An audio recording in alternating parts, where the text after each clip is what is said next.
What's this podcast called? Sepsis from Planet Weird. Podcast from Planet Weird. Oh. Luck of the Irish. More like freak me in the eyeballs. I love this movie. No! I told you not to bring up prom in this episode. Oh, you want to talk about prom, mama? Dramacaflama, baby. I was nominated for winner from God damn it! Hello, everybody. Welcome to episode 323 of Podcast from Planet Weird. We're here. It's me, Sarah. It's he, Juan. It's me. And we have our Twilight Saga expert, Natalie, who has returned to help us dissect these weird characters. Not only with her dissertation, but with also her thesis statement, her backup research, her 10 years of tenured classes that she teaches at Harvard of this course, and also her Nobel Prize, Peace Prize, on settling the Team Edward, Team Jacob war. Thank you, Natalie. Thank you. Very honored to be here. Had a great 10 years at Harvard. And I can really tell that, we're moving into a new time of Twilight fandom. Change is here. Change is the definitely future here. is now. If you're still in line to vote for Team Jacob, stay in line. Do not move. You have a right to vote. So we have returned here for Not Harry Potter November. It's our month where we celebrate the, fantasy franchises, fantasy action, those like teen YA novel movie adaptations that aren't having to deal with our number one enemy. J.K. Rowling. Yes. So that includes the Twilight Saga and the Hunger Games saga, because I know Suzanne Collins seems to be pretty cool. Stephanie Meyer, I don't know. She's a person. She's teetering on a very thin rope, and we can push her off. We don't really know much about her, and maybe that's best. Maybe she's best to just kind of stay out of the limelight. But yes, so we're continuing our Twilight Saga. We've done episodes, the three of us, on the first and second films in the franchise. And now we're here to do the third one. And since we are ending the show, it will be our final one. I know everyone's wanting us to do Breaking Dawn Part 1 and 2. But y'all will probably just have to explain to me at the end of this call what the hell happens in those, because I've never seen them. Yeah, and Breaking Dawn... Go ahead. No, I was going to say, just watch them now. Breaking Dawn is what my master's thesis was about. So if anyone wants to read like a deep dive, I can send it to you. I haven't read it in like 5 years, but I just noticed that I think another like Texas A&M has it in their online library, and I don't remember like how it works, but I think that means that someone requested like a copy through like the research journal database that they were using. Oh my god, it was someone listening to the show. Probably. Anyways, let's see. I mean, I'll dive into Twilight.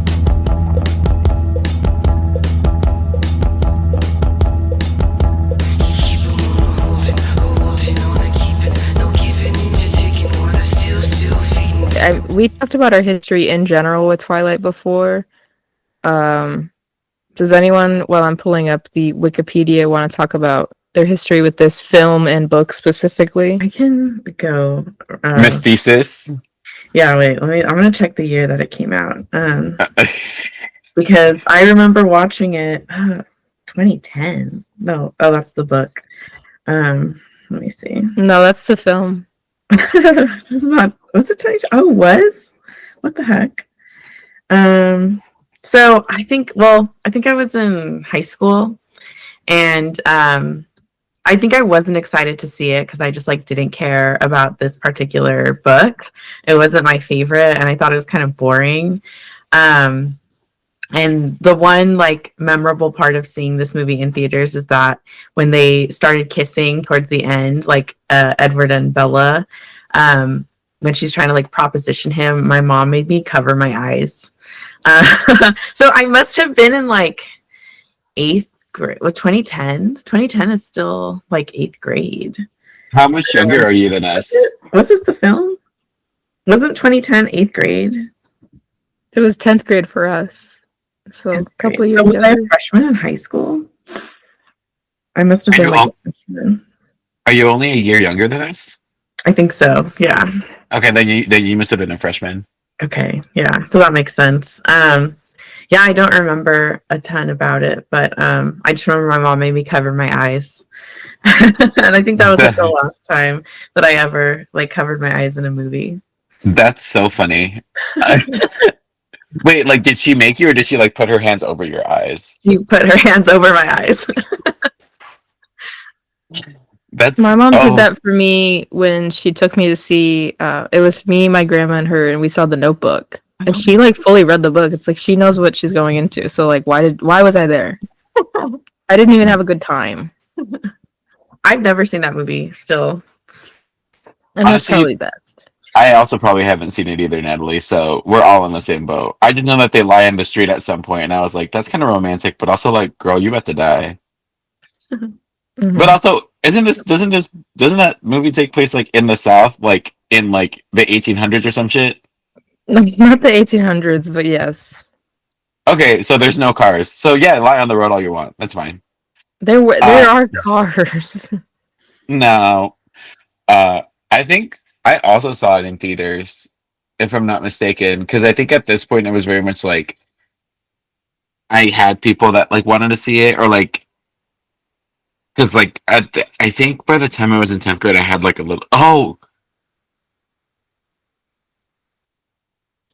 God, some trauma's coming back. No, I can't remember who I said. I don't know. I saw it in theaters. That's all I remember. Was that I did say it in theaters, and then I do remember when she proposed, or like when he proposes at the very end, or whatever. Like when everything goes down, it's very much like everyone was like, like the theater went absolutely apeshit, and I was like, everyone relax, please. This is too damn much. But I was also very excited because I was like, and then someone told me it's like the first part of the book is boring, and I was like, oh, okay. Yeah. I have never seen this film before yesterday morning, and I read the first 2 books, and I remember having this book but never reading it. So there's that. And could someone explain, and by someone I mean Natalie, not you, Juan, could someone explain the book covers? Like why is it the flower? Why is it the little ribbon or whatever? Why is it a chess piece? What's going on? I don't know. I've never really looked into that. Eclipse? I have no idea. What is... It's like a ribbon broken. Oh, well, I mean, I just Googled it. It says the choice between Edward and Jacob, and the idea that Bella is unable to completely break away from her human life. So that makes sense. Oh. Sure. And I mean, I know there's like a big battle in the last one, so I get like maybe the chess piece being that. But Stephanie Meyer, I'm like, what are these pictures? I just never understood the covers. Yeah, very true. I just thought they were just like random stock photos. I didn't know that they had like a ton of meaning, except maybe the apple. Yeah. Well, because the apple, like they directly reference in the movie. Yeah. Because that was like Catherine Hardwicke wanting to do that, but like never again have they like. She did not have a ribbon on at all in this film. Yeah, that's true. Mm-mm-mm. Is Breaking Dawn, is that a queen or is that a king? That's a good chess question. piece. I don't remember. There's multiple chess pieces, but I don't remember which one's like red. No. Like the top. I think it's a king. No, I it's think it's a queen. it's a queen piece. Yeah. Yeah. God save the queen. Yeah, it's a queen piece. So probably Bella, like moving into the role of like a new vampire. Interesting. And there's a little like red pawn in the back. Yeah. Her kid, maybe, probably. Her kid, who she named Red Pawn. Renesmee Red Pawn, colon. But yeah, so I have never seen this. And as people might remember, I'm not the biggest Twilight person. Like I've seen the first one a few times. That's the only one where I've like rewatched it. Otherwise, I don't really get it. And that's what I bring to the table amongst you guys who are an expert and a diehard stan. So Now, which one of us is which? well, you're not the expert, girl. I'll tell you that. So figure it out. But yeah, so this movie came out in 2010. It was directed by David Slade, and he also directed Hard Candy, that movie with Elliot Page, where like doesn't that guy's dick get cut off or something? 30 Days of Night, which was that one about the zombies, right? It's vampires. Okay, what same thing. And so this is a different director from the two previous films. And so do they all have different directors, like even Breaking Dawn? Yeah, they all okay. The consistency in this series, you know. Mm-hmm. I guess Harry Potter was kind of like that in the beginning. Mm-hmm. Actually, Did they keep the director? I was gonna say, didn't they keep switching also? Yeah, Harry Potter did, but at least they had like the first two were the same, and then the last like several, like 5 and on, were the same person. This one just said every single film is going to be different, except for obviously Breaking Dawn Part 1 and 2 were the same guy. But so David Slade did this one. It is based on the novel Push by Sapphire, aka Eclipse by Stephanie Meyer. Melissa Rosenberg did write this script, and I believe she did the script for all of them. And she also wrote like Step Up. She wrote on the OC. So she gets that like teen drama situation. She gets it. So at least they had a consistent writer. Obviously stars Kristen Stewart, Robert Pattinson, and Taylor Lautner as the 3 big roles. Bryce Dallas Howard joins the cast, returning as a returning character Victoria, who was previously portrayed by Rachel Lefevre in the first 2 films. Mm-hmm. And I don't know why that is. Did Rachel, did she do something bad, or? She was in a TV show on Lifetime, and there was a time conflict, I think. I remember reading about that. Oh my god. Imagine missing this movie to be in Lifetime. She probably couldn't get out of the Lifetime contract. Yeah. She was fighting for her life, and her lawyer just couldn't get her out of it. Damn. It's such a... I hate doing this thing where it's like, wow, what a downgrade. But like, girl, be so for fucking real. What a downgrade. Bryce Dallas Howard, who famously did like several dog movies after this. Crazy. Everyone's favorite character from the Jurassic World series. So, everyone's favorite Nepo baby. But yeah, so Bryce Dallas Howard is taking the reins there. Billy Burke returns as Daddy Charlie. Dakota Fanning returns as little vampire blonde girl. As Miss Bitch herself. Yes. This movie was released on June 30th, 2010. It was a summer blockbuster. The budget was $68 million. Does anyone want to take a guess at what the box office was? I can tell you that New Moon's box office was $711 million. If that gives you any idea, you can figure out if this did better or worse. I always felt that the consensus amongst the general fans is that they liked this one more than they liked New Moon. Specifically because of the action. I think that drew in a couple like straight people and boys into this franchise. Not straight people, I guess just guys. Because it was a little bit more actiony. So I want to say it made more. So I'm gonna go like 19 or 9. What was the last budget? What was the last thing? 7? The last movie made $711 million. I'm gonna go 900 million flat. Okay. Natalie, do you want to guess, or I don't blame you if you I looked it don't up. want to? Oh no! Yeah. So this one was $698.4 million. Oh, never mind. She flopped. Everyone, she flopped. People were It did phasing out. worse. I mean, it was still the 6th highest grossing film of 2010, behind Toy Story 3, Alice in Wonderland, Deathly Hallows Part 1, Inception, Shrek Forever After. So couldn't beat out Shrek, but almost. Did like the popularity of these movies die out the more they came out? Is that what was happening? I think so.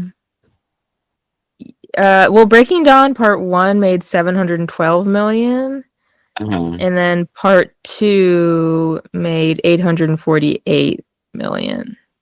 Okay. Oh, so this one was the dip. I mean, there's 5 movies, right? This is the middle one, so it kind of makes sense that people are kind of like faltering off, and then maybe, yeah, as they get to the end, they're like, okay, I'll go back. I guess it could be that. I guess it could be that effect of like the first one was really good, people loved, and then so when they went in for the second one, and it maybe was a little bit of a letdown. I would say for me personally, the second one is like where I'm like, oh god, snooze fest. Bella, where you been, Loca? Oh, sleeping? Me too, girl. I think because that one probably wasn't as great as the first one, the third one probably took that hit because they were like, oh, well, it's probably not going to be that good either. But personally, for me, I like the third one a lot more than the second one. Just me saying. I was wondering while watching it, I was like, I wonder what the consensus is between the second and third. But you're saying generally people tend to like this one more. From what I've seen, people tend to like this one more than the second one. I tend to like this one more than the second one. It moves a little bit. I forget how long the second one is in regards to like Jacob. Like, why is Jacob here this long? But I get it. It's like his movie. And then this one, I think I like this one more, yes, because of the action, but I think it just moves better. I think the pacing is just way faster. But Natalie, what are your thoughts? I feel like this vibe, like the movie is really different from New Moon. I think the biggest thing for me was that like I no longer see the characters as high schoolers, even though they're really trying to like pass it off that they're still in high school. I think the acting and the lines are not written as like high school kids, and so to me it feels like a different movie. Like they're in a different situation. I feel like that was the biggest thing that stood out to me. I was like, high schoolers don't talk like this, and so and there's only like 2 scenes of them in school. Yeah, whereas the previous ones there was a lot more.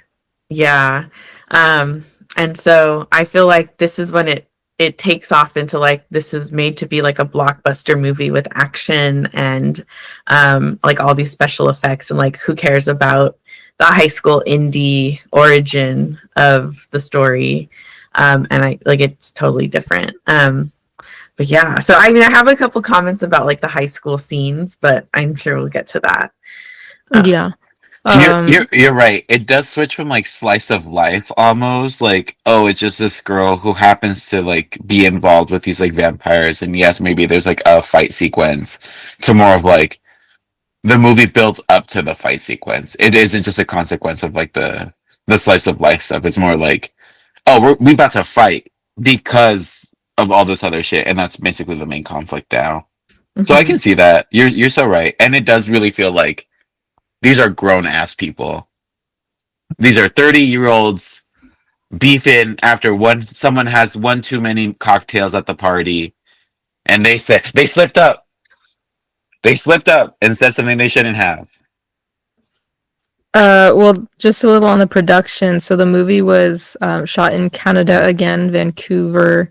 In January 2010, an early draft of the film's script was leaked on the internet, and it presumably belonged to Jackson Rathbone, who plays Jasper, because they watermarked the scripts with the names. So someone must have just stolen it, because I doubt he would just do that to cause chaos. I love him. But if he did, then love that. And with the visual effects, there's a lot more wolf scenes, a lot more CGI being used for that. There is now the iconic picture of, is it Taylor Lautner or just some random guy who's in the suit, and Kristen Stewart has to pet him. Yeah. He's a wolf. Yeah, I saw that. Incredible image. This says Taylor Lautner himself played the wolf, with him wearing a gray suit, which was reportedly so his skin tone wouldn't bounce back onto Stewart and create lighting issues. And then they obviously edit that in. The soundtrack, because these soundtracks, whether you love the movies or not, the soundtracks are always bumping. So this one had some songs by Metric, Muse again, Florence and the Machine, The Bravery, The Black Keys, Dead Weather Beck, Vampire Weekend, Band of Horses, CeeLo Green for some reason. This soundtrack, oh my god, hold up. Let me look at these. Let me look at these tracks, because Lord give me strength. Jesus Christ is a biscuit. Oh. These albums were always like big for like the indie scene, like Florence and the Machine, Metric. That's big. There was a chokehold that with You in My Head by Uncle. It's the track that plays when they're training with Alice and Jasper. Where he's teaching them about the newborns, because suddenly he is now Southern with a deep Southern accent. He has a Southern drawl. That drawl is my lady. He's very there. But Uncle with You in My Head plays when it's him and Alice pretty much doing all the fighting, like teaching them and everything, and oh yes, the life. And we'll get to it, but that song got me, and to this day, every time it comes on, I can only see Alice doing flips and tricks, and then me being like, oh yeah, I'm a bitch just like her. Hell yeah. I'm that girl. Okay, and we love that for you. Love that. Some trivia here. Let's see. We have originally the scene where Jacob carries Bella to Masker's scent. Taylor Lautner was to push Kristen Stewart on a cart, but it didn't look real enough, so they just had him carry her. His arms were extremely sore because they did multiple takes. I have to laugh. Could you imagine, like a grocery cart? That's what I was picturing, like a shopping cart. That's... In the stories that Billy Black tells of the bonfire, the third wife was originally going to be played by Kristen Stewart. She did perform the scene, but the director and Stephanie Meyer thought it had an unintentional comical effect. Everyone was laughing, and they said, wait, that's not the right. Third wife? They're like indigenous Yeah. Well, They wanted to do that thing where it's like they're like Jacob is madly in love with you because like there's like this like ancestral connect. They're probably trying to do that kind of shit. You know what I mean? Where it's Mhm. like she really looks She like looked just you. like her. Yeah. That's wild. Kristen Stewart's wearing a wig in this film because she had cut her hair short for The Runaways, which also Slay. stars Dakota Fanning. Eclipse is actually Taylor Lautner's favorite book in the Twilight series. Okay. And we all have our opinions. It's revealed in this film that Jasper is originally from Texas. Jackson Rathbone is also native Texan and subsequently fought for Jasper to wear cowboy boots in the films. What a hill to die on. It also still on Twitter saying that Jasper needs a spin-off movie. He is still saying that. He really wants his like Southern vampire Civil War romance. Let it go. It also says his favorite actress is Bryce Dallas Howard. Stop! He's lying. So- He's crazy. We can't trust him now. David Slade has stated that most of Nikki Reed's fight scenes at the climax were left out because of the dailies that came back from the lab were underexposed and the shooting schedule would not allow him and the crew to reshoot her parts. How dare they? Wow. How dare Is they that the do little this to girl? Rosalie? Rosalie! Oh, Rosalie had fight scenes? Yes, but the lighting was bad. I don't care if the lighting was bad. Put him in. Just put pretend a that it's like TikTok filter on it. Come on. pretend that there's lens flares. It's all lens flares. It's okay. Yes. Let's see. Also, the director originally spoke against the Twilight series, stating that he wouldn't go near the franchise. Shortly after he was announced as the director of Eclipse, he quickly withdrew his previous remarks, claiming it to be a joke he was doing to promote some comedy shorts. Sure. It was a Sure. joke. You guys knew I was just kidding, right? They gave him so much money and he was like, oops, maybe not. Whoopsie. Chris Weitz, who did New Moon, he was busy finishing up New Moon, and that's why he turned down the chance to direct this. Well, maybe let's give more gaps between the movies. Maybe that could have helped. Oh yeah, here we go about the books. Unlike the first two films, this film does not contain a reference to the picture on the corresponding book cover.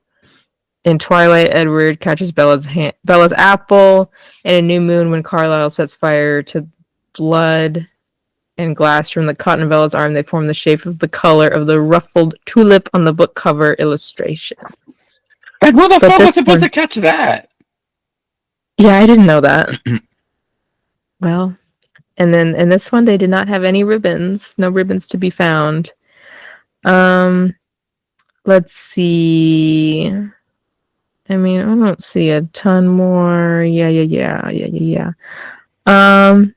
Anywho, we can go ahead and just dive into this freaking movie, because boy howdy, let me tell you, maybe it was only 2 hours, but I kept checking.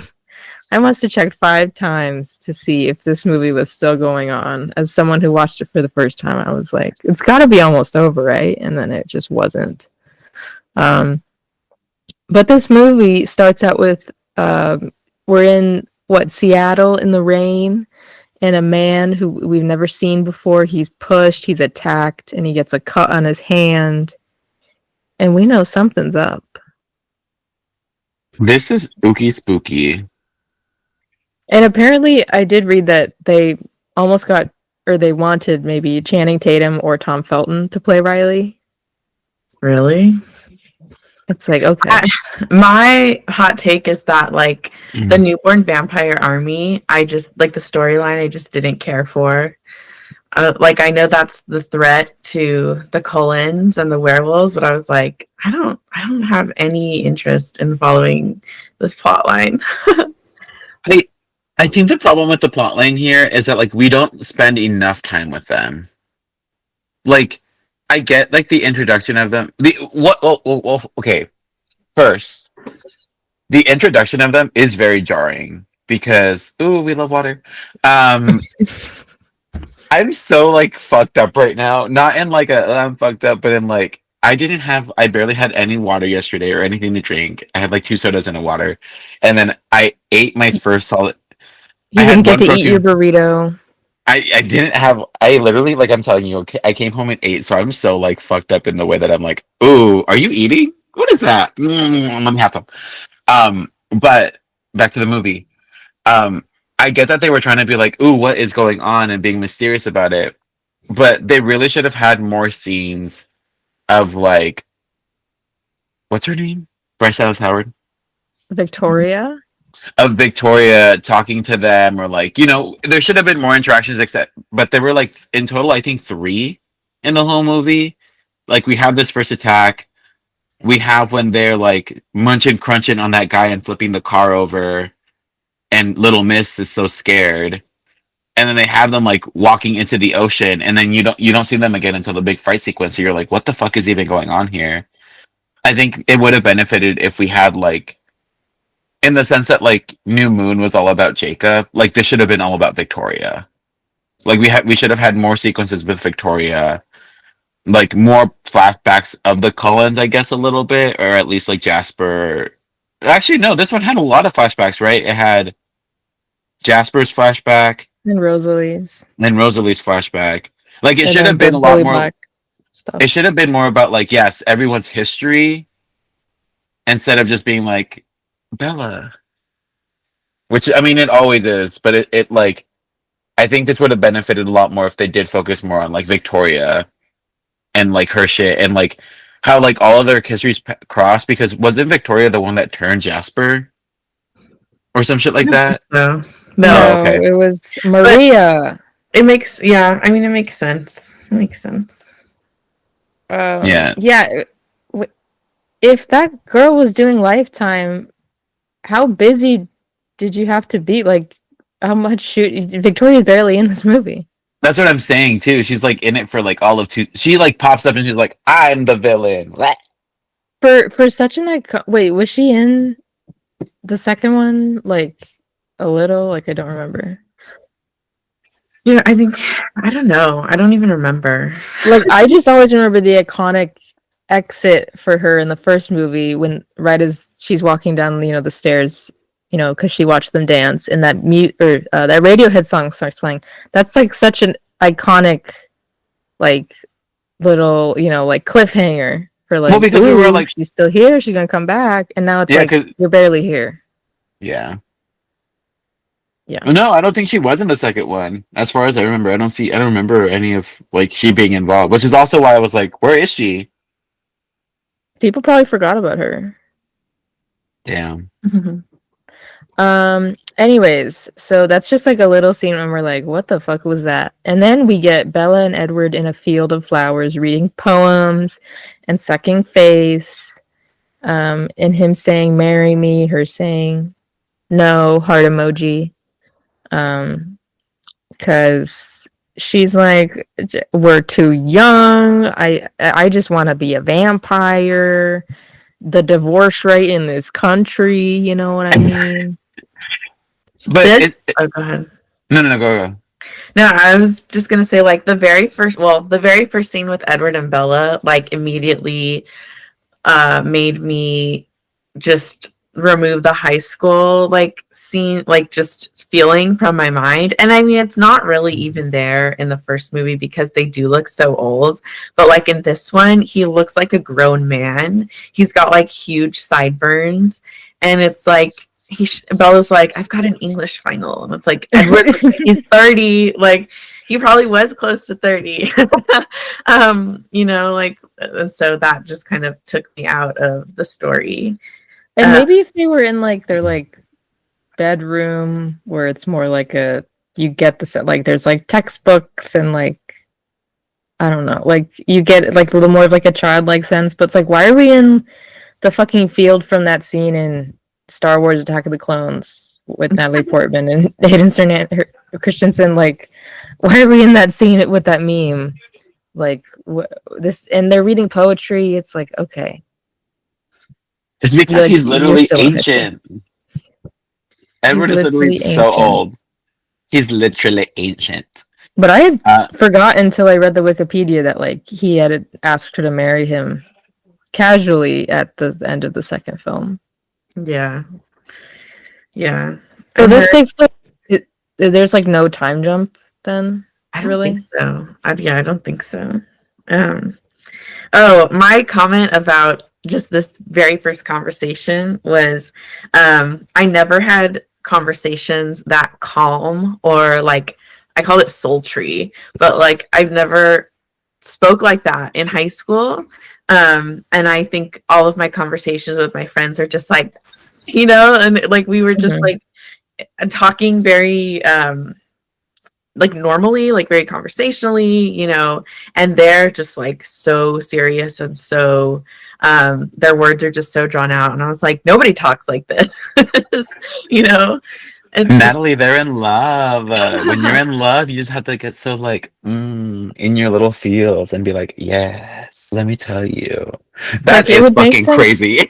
It would make sense for his vocabulary to be different because he's so fucking old. But like, why is she talking like that? But does the human brain continue to like process and grow when you're a vampire, or are you stunted? That's where I'm like, why is he not stunted at 17? You know what I mean? Yeah, that's true. Well, yeah, that's true. And I think I don't know Never if got that frontal lobe. I don't know if his brain is stunted, but towards the end of the movie, when he's asking her to marry him, he does start acting very nervous and like just being totally weird. Like he's no longer like stoic and like, dark. He starts like getting all nervous and like, acting really shy. And I feel like that is probably the like his past personality coming out because he can finally like not have to defend himself, in front of Bella or like hide anything. So I think it does pop up later on. What if it was all a stunt? Like it's all an act. Like he really is just like this like nervous little 17-year-old in there. But like he has to be like, I've been around for so long, I have to be so mature because I'm so bored. Like he's just putting on a personality and then she broke him. That would make sense. That show. That would be what makes the most sense, honestly. But Natalie, you're so right. No one fucking talked like that in high school. Not even the people that were in love. They were like just kissing. They were just making out the whole time. At home, we see Charlie reading a newspaper that mentions murders and disappearances in Seattle. And he tells Bella why he's grounded her. That's why I was like, oh, there's like no time jump really from the previous movie. But he wants her to get some space from Edward. And he's obviously still pissed that she fucking went to Italy. Yeah. Yeah. I think Charlie's a good character. I think he has more points like as the movies go on. And he is like the voice of reason that no one else is being for Bella. And you hate to agree with the cop, but like Charlie is making the most sense out of all these people. And Rosalie. Charlie's the only cop that I'll listen to. Let's be self-working for real. Yes. So he says that she can be ungrounded if she makes the time for other friends, like Jacob. Nice, quiet Nepal. Nice, quiet Jacob, who would never attack my daughter with kisses. Would never do that. Who would never strip naked in front of me, show me dong, and then turn into a giant wolf. Oh, go ahead. So Bella goes to leave and see Jacob, and Edward fucks with her car and warns her that he's dangerous. He just appears out of nowhere. Yeah. My point about the wolf pack, like when she does go to see them, is that the wolf pack has the most authentic like chemistry out of everyone in this movie, and it's 100%. Because like they were all friends and they probably weren't even like acting. They were just all buddies, and like their conversations flow so naturally, it doesn't seem like they're like reciting lines. And they're talking like their age. Yeah. And then so Jacob and Bella in the shed, I was going back to the the podcast that we did about, or the episode that we did about New Moon, and how like at the end of it I said that I think Jacob's a good boyfriend because like he was there for her and they have like a normal human relationship. And you know, like that's what they needed in each other. Like they really thrived as like human to human friends. And so I can totally like tell that. Let me see, where's my point? Let's see. They're both facing two difficult extremes of losing their friendship forever. So like to me, I'm like, oh, I get why Jacob's so mad and why like there's this rift that they're introducing in the movie, and it's because like these are two humans that like need each other as humans, but they're both about to lose that connection, like when she becomes a vampire and when he kind of is more with his wolf pack, and then they have that divide like where they can't cross like the treaty lines or anything. So I think like I totally get that, but I feel like obviously the movie builds it up as like, oh, this is a love triangle, and it's like, you know, they have all these feelings for each other, but from looking back at what we talked about last time, it's like, well, they're just friends who like can't like are gonna really suffer from losing each other. That is true. It is. Oh, sorry. Go ahead. No, you go ahead. I was gonna say it is true. I think we do tend to think about it just as like a love triangle thing, which is a little like, what's that thing where it's like not redundant, but like when it's like made smaller. Yes, it's very like reductive of like what that like relationship is, and I like that you just mentioned like the friendship part because it is very much like you're right. Like I never thought about it like that until you said it right now, and I'm like, oh fuck. Oh fuck, she's so right. Because it really is like, yeah, like these two people that have known each other since they were little kids, like friends, like legit friends, and like maybe there is like some sort of like romantic thing that Jacob wants per se, and like Bella might reciprocate at times, but like it really is like, can you imagine like having a friend and like being like, I'm so scared for you if you go down this path, because one, we can't be friends at that point because of all this ancestral shit. And it's like, it is really scary. You're so right, because it's not like, oh no, I'm not losing a partner. I'm losing like someone who like I have so much attachment with. Yeah. Fuck. And he's the only like human who's telling her not to give up her immortality, or her mortality.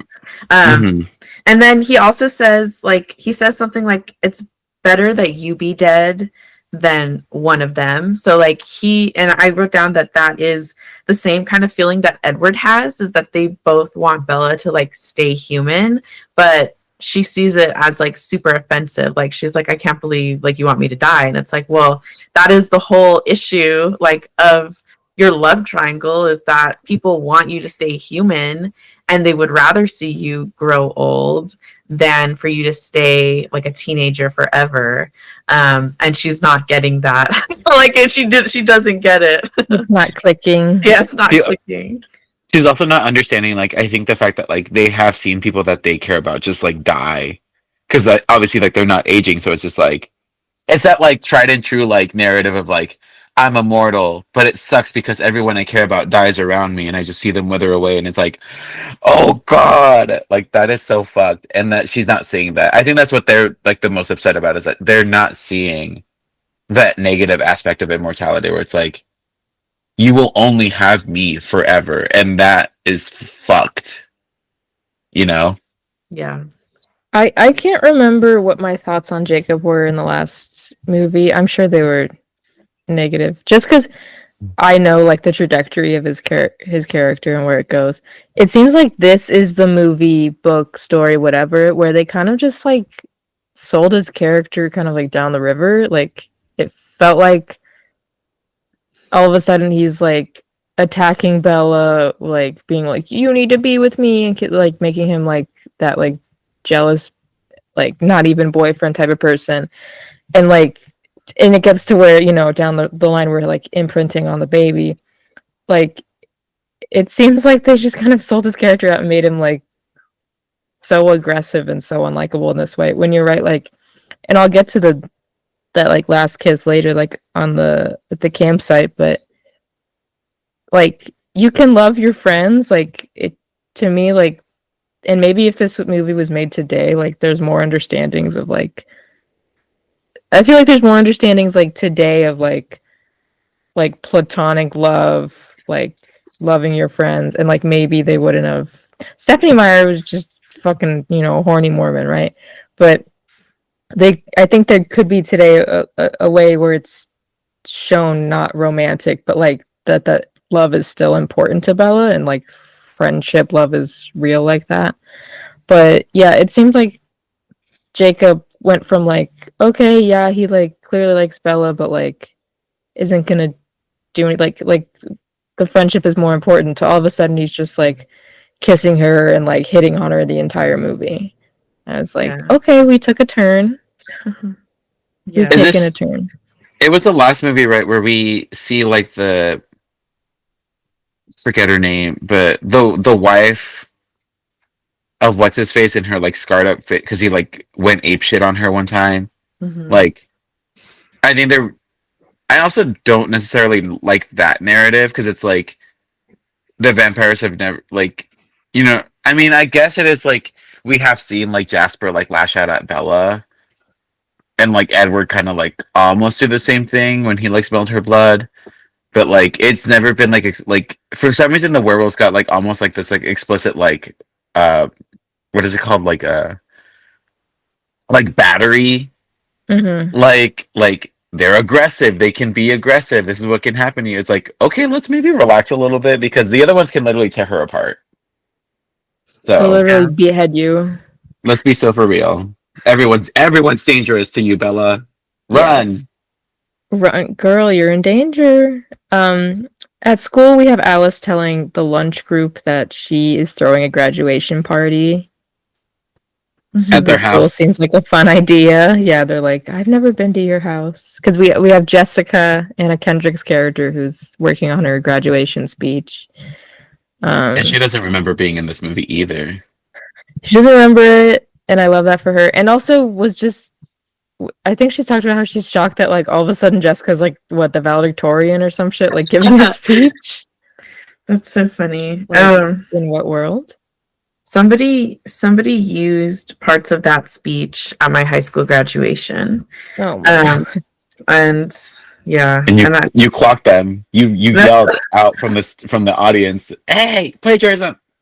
Someone else like realized it later on, but I didn't remember. Like at that point, when I was a senior, I didn't remember anything from Twilight. But yeah, I just realized there's a chunk of, I don't know what happened to my notes. But yeah, it's like not even a great speech. Why plagiarize it? It's not. I get it if it was like super impactful, but she's just like, we don't know what we're gonna do. Yeah. At the police department, we have Charlie helping some parents with a missing son.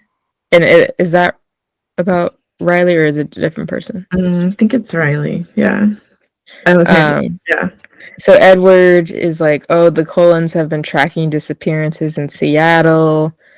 And then Bella's worried about Forks, and like maybe the Volturi would come to Forks. And then Edward tells Bella he needs to get the fuck out of here. He says, go to Florida. See your mom before you decide to become a vampire. I like that scene. I felt like that was a really good like scene too. I feel like that also happened in Breaking Dawn, but I don't remember. I might just be getting it mixed up. Yeah, and then I think the scenes right after, or maybe did we jump too far ahead? Whenever like Victoria's being chased in the forest, I was watching the movie in broad daylight and I was like, I can't see a thing. I don't know what's happening. I don't know what's happening, but okay. And yeah, I mean, at this point, I feel like the Volturi again, like, is another plotline that I'm like, I don't really care about that. Like, yeah, whatever. They come into play when Bella has a baby, but like in the middle of it all, it's just like, why? Like, why is this so important? Again, I feel like if they had interjected more, Victoria scenes, and then the Volturi approaching Victoria, being shady or some shit about that, being like, hey, we know what the fuck you're doing.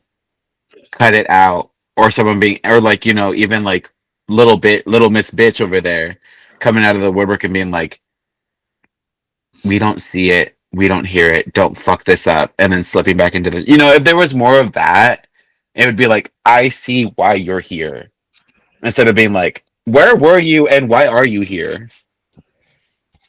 Well, in that whole wood scene, that's where Emmett like goes on to like the res, right, and gets attacked by the yeah.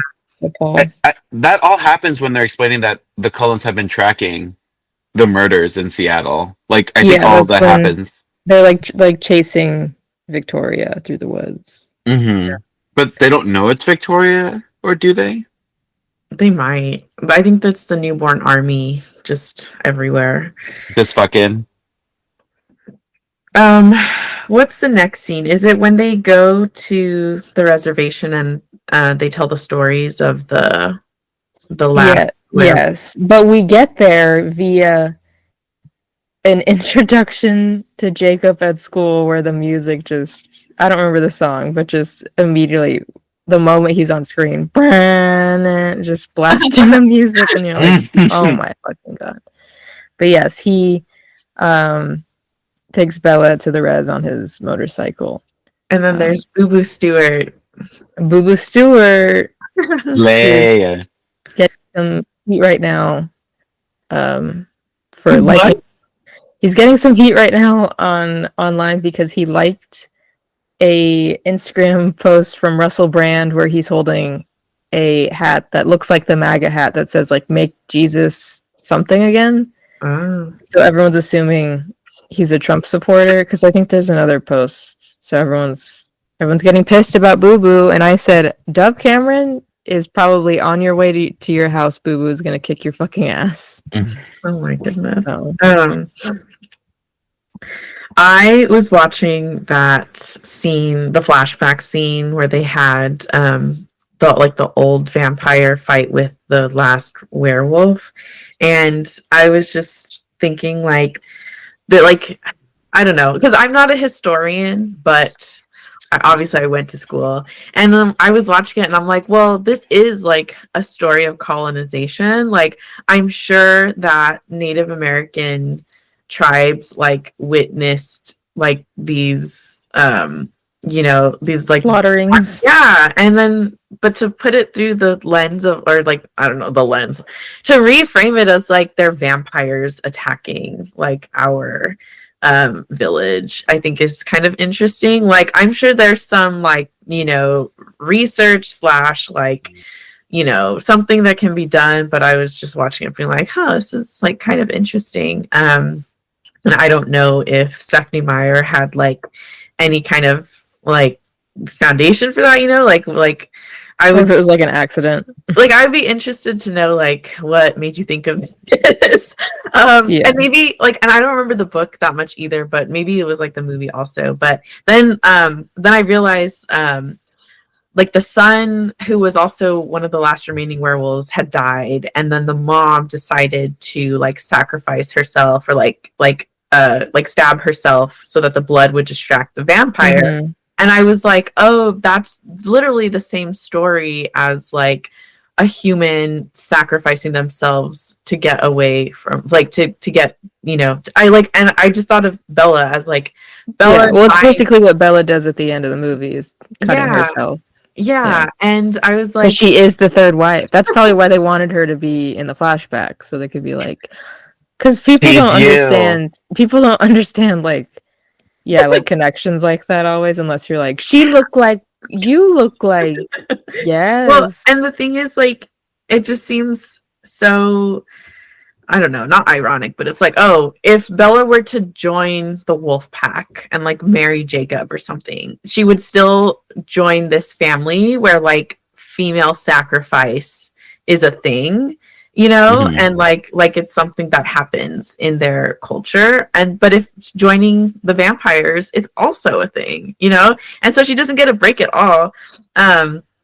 And actually, that kind of contradicts another point that I was going to bring up later about like Rosalie saying that she wishes that she could be human, because my thought was like, I wonder why Rosalie like doesn't feel empowered that she survived. And I like not that she survived like a sexual assault or like dying, being killed, but like she got revenge, right? And so like she's why still why doesn't no. she see it as like power, and like why wouldn't she want Bella to be protected from other things, like why wouldn't she want Bella to be like in a more position of power? But anyway, so I was just thinking like, okay, Wolfpack, like vampires, same type of like female experience. Like this girl can't get a break. Yeah, like either way, girl, you're gonna be sacrificing yourself. Yeah, exactly. So I had something in the middle of that, and then I like lost track somewhere in my head. I'm so sorry. I do wonder why, and I'm sure we talked about that in our first episode about Twilight, because I know we mentioned like we talked about the Quileute tribe a lot, but I do wonder why Stephanie Meyer did make this so like heavy with the Native American culture. Like I know here in Arizona we have like I think we have like the maybe not the most amount, or like we're one of the states with like the most amount of like native land, like reservations protected, or like the biggest, because like we have like the Navajo Nation here and everything. But I wonder, I don't really want to give her the credit. Like I don't know that she like was thinking too much about it. She might have just been not with the best intentions about it. But I don't know. Stephanie, call in. We know you listen. I don't know what she looks like, and I think she still lives here. Like I probably see her at like Costco sometimes, and I just don't know. Yeah, I mean, yeah. I wondered, like, did she do research on Native Americans and like folklore of vampires and Native Americans? Because that's what the whole first movie, like, she has a whole like Google montage of Googling, but it's like, what kind of work went into that? Yeah, and then in this one, throwing in the Civil War, and or is it literally like the people who did the movie are like, maybe we should do some research on just to like make this not look crazy. Yeah, maybe. Yeah. But anyways, yeah, so on the reservation, yeah, we do also have Jacob talking about imprinting for the first time, I believe. Sam imprinting on Emily and explaining what that means to Bella, and him saying he hasn't imprinted, and I wrote yet, because we all know what happens later on. God damn it, I will have to watch these fucking last two movies at this point. They got your ass. I told you. Okay, I remember what I was going to say. It's about Rosalie. Okay. I think the only reason is that she didn't feel empowered, and again, it's very reductive, but I think it's because she didn't get her happy ending. Like, you know what I mean? Like, I feel like if she and her husband wasn't she also pregnant or something? She wanted to be. I don't think she was pregnant. Then maybe that also is like part of it too, where she realized, okay, now I can't have what I wanted most in the world, which is not a husband but a child. You know what I mean? So I think for her, it's like, yes, she survived, and yes, she has all this stuff, but she unlike Bella, and I think this is why she hates Bella, because Bella is getting what she wants, sacrificing what like things that Rosalie wanted. You know what I mean? Like Rosalie wanted all this. Bella is foregoing all of that, and like, you know what I mean? So it's very much that like thing of like, I wanted this for myself. I can't have it anymore. You should experience these things. You know what I mean? It's that almost that like the haves and the have-nots kind of situation, but like forceful. Yeah. I think it's also like, yes, she got revenge, but in the end, she like killed those guys, but in the end, like she can't die, and like I mean, she can. Like maybe her life would have maybe if she had just like all this shit happens to her, like like being harassed and assaulted and all these things, like, but at some point, like I think she just hates living with this immortality. She's like depressed. Like, do these movies ever address the like she has the worst like stuff going on? She's dealing with some shit. She has depression. She's like, then I found Emmett and I got happier. I'm like, did you? Yeah, that's true. But I do agree with you, Natalie. Like, I really do wish that she was more empowered. At least that's what I'm saying with like the characters almost feeling like some of them are stunted and some of them aren't. Like Edward clearly feels like he isn't or is made out to be. Well, after several hundred years, you would think Rosalie would also just be like, fuck it. I'm a bad bitch. I don't give a fuck anymore. You know what I mean? Like, why? It would be even better if she was like, I don't even like Emmett. Like she was she like, kind of did say that, but in the way that she was like, I just words. fuck him. Like, you know what I mean? Like she's like, he's just here for me to use. Like, I don't actually love him. If she was Brat. If she was Brat, she would have benefited from Brat Summer. Yep. she would have been having a great Brat Summer. They're all Rest in peace, Rosalie. They're all from the 1800s. None of them are like ready for the 2000s at all. They don't know like women power. Yeah. They don't know what's coming. Also, how can she even be empowered when like her family wouldn't even fucking listen to her in the last movie? When she was like, she does her whole monologue and she's like, I'm sorry, I just don't think you should be turned. And they're all like, okay, so that's one vote, but we all voted that Bella should be turned. They said, all right, Rosalie, go sit down. Jesus like Christ. Her own fucking family, like, it's like, okay, I'd be pissed at her too if like I'm saying all the right things and no one's fucking listening to me. I'm like, okay. Anyways. So Bella tells Jacob that she is changing after graduation. He's obviously pissed about that. At home, we see that human from the beginning of the movie moving around in Bella's home. He's obviously turned. He's a vampire now. He's walking around her house. He's hovering over Charlie. And you get that like kind of like jump scare-ish kind of moment where she walks into the house and then out behind the corner, Charlie walks by. So we're like, oh, okay. That guy's gone. But for a second, I was like, what if he turned Charlie and Charlie's about to kill her? I would turn for Charlie. I have, okay. So, yeah. Like, all of my notes are like, what's the term? Like the newborn army. I'm like, okay, that happened. Like, and I know it's leading up to, their big fight at the end of this movie, and then I guess kind of in Breaking Dawn. But well, even the scene felt quick and like not super threatening. Like they could have lingered on this a little more to be like to make it more of a threat. If he was stalking them, like if he was in the house and they were both in the house, then it would have been like, oh fuck, because then it's like Edward doesn't even sense this. Alice never saw this coming, because then it really is like, oh, they are a blind spot to everyone. Then that would have been fucking scary. It's like, okay, someone was in your house.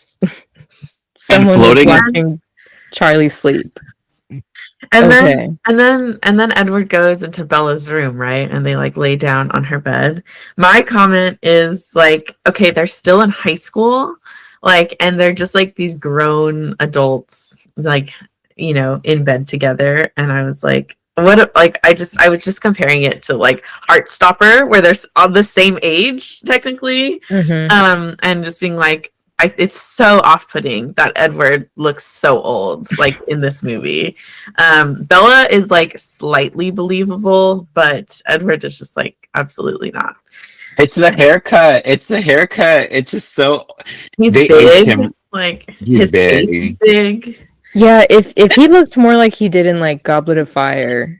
Like a little more. They couldn't have de-aged him. Like they should have been de-aging all these. We weren't there yet. And the other thing is that in one of the high school scenes, when they're all sitting with like their high school friends, their high school friends look younger than Edward and Bella, kind of. And I was like, it's probably the budget, like they're putting tons of makeup and like filters on Edward and Bella, but like the high school friends actors just showed up, like, put on some plaid clothing and started filming. Like they don't have they don't have makeup, they don't have they got powder and that's it. Yeah, even Mike, it's Mike, right? The blonde guy. He looks really young. Yeah, it's like, okay, like it looked the same. I'll buy it. Yeah. Which it's so crazy that like he's supposed to be 17 forever, but it's like even in the last one, like in Breaking Dawn Part 1, and specifically one when they're like it's really just like a lot of like front, like a lot of like this, whatever kind of shot this is where you're like this close. But it's like he looks so ancient. Like, why is he so old? Like, girl, get the jawline a break. We didn't have to accent everything. Like, I really would like to see this movie if it were like, yeah, if they casted the Heartstopper cast Yeah. and it was them. It really is the casting, because I was gonna say like they couldn't have made these adaptations sooner, but I think these came out quick, like from when the books were. So yeah, they would have just had to pick a younger cast at that point. But anyways, then we wouldn't have had our what are they called? What was their couple name? Oh, our stew, K stew, K I stew. don't- No, our stew. Robson. Robston. Yeah, we wouldn't have had that. What a disgusting couple's name.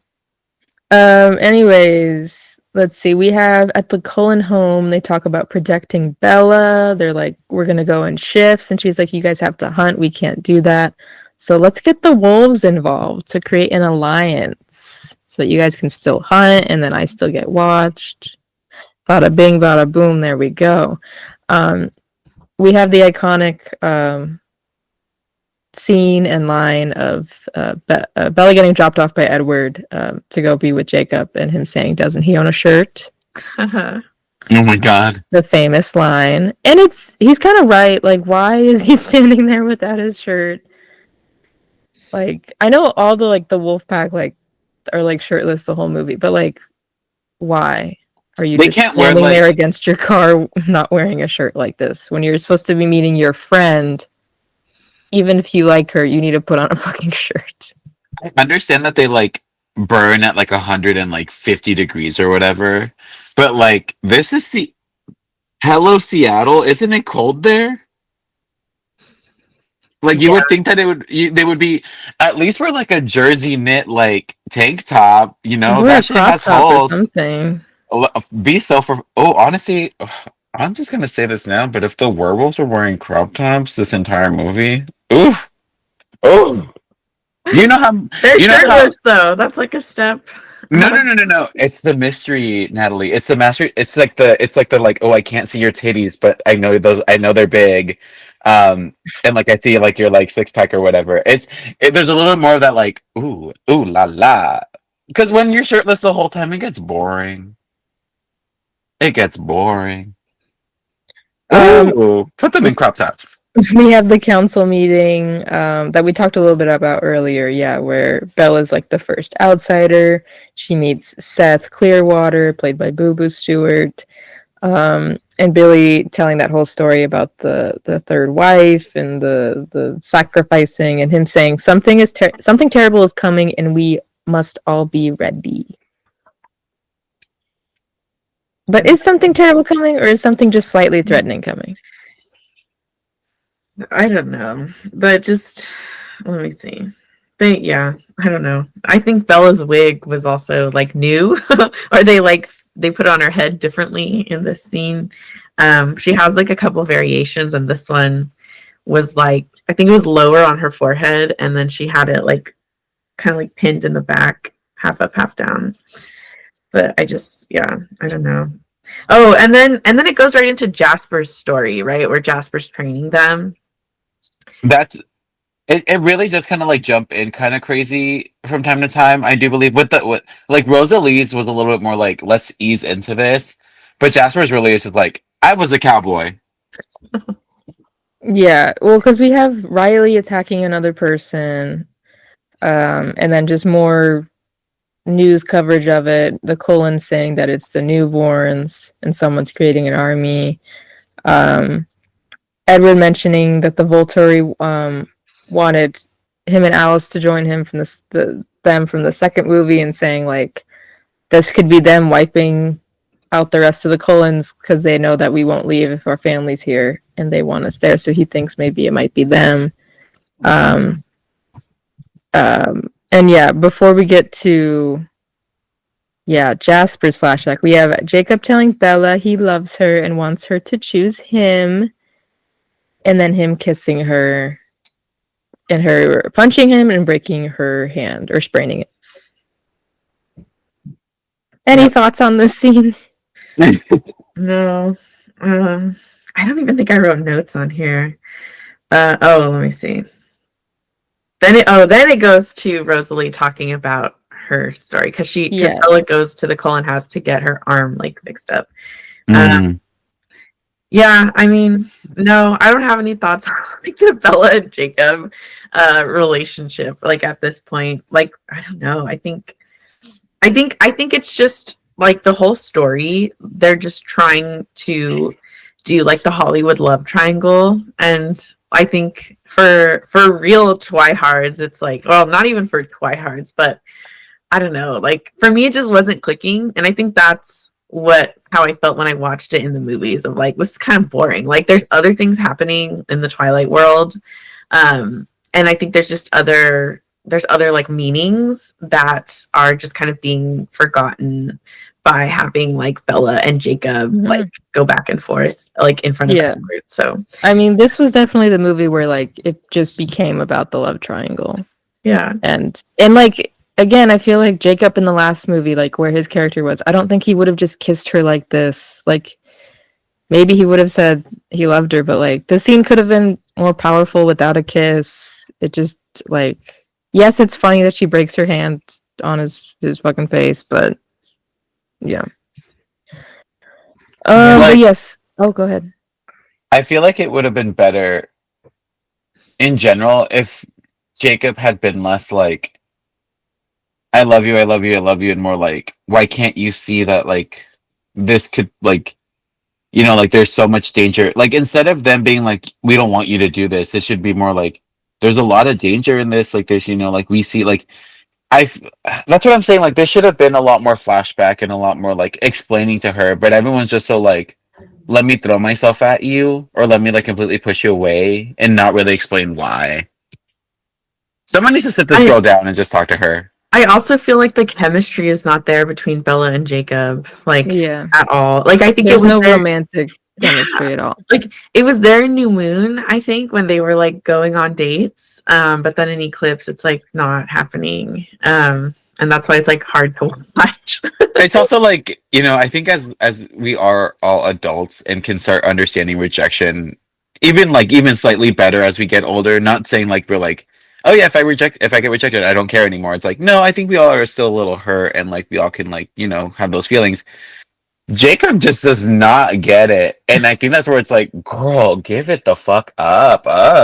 Like it's not gonna happen. We're not gonna kiss. Stop asking me to kiss you on the dance floor. It's embarrassing. You're embarrassing yourself. It really it's giving that energy of the friend who just he's giving the where's my hug at. Yeah. You know what I mean? He knows that he's losing her. Like he's like, I gotta get what I can in right now. Be a friend. Like be a friend. Like on it. Like no. It's so hard to watch. Then we have this is Rosalie's flashback because Bella's like, why the fuck do you hate me? And she's like, no, I envy you. Like you're choosing wrong. Like why won't you listen? Mm-hmm. We go through her whole backstory. Obviously, her getting revenge on the men that harassed and abused her. And then I said, LMAO, Bella heard that whole story and said, yeah, I'm still gonna fucking change. That's so true. That's so true. She's like, okay. You would have thought that at that point she would have been like, fuck. I hear you, but I'm just not gonna do anything that you say. I think Rosalie did a good job, like telling that story. Like I think Nikki Reed, like as an actor, like did a good job. I think that was like a very good delivery of that story. Because not everyone is a great actor in these movies. Well, I'll say so. I do.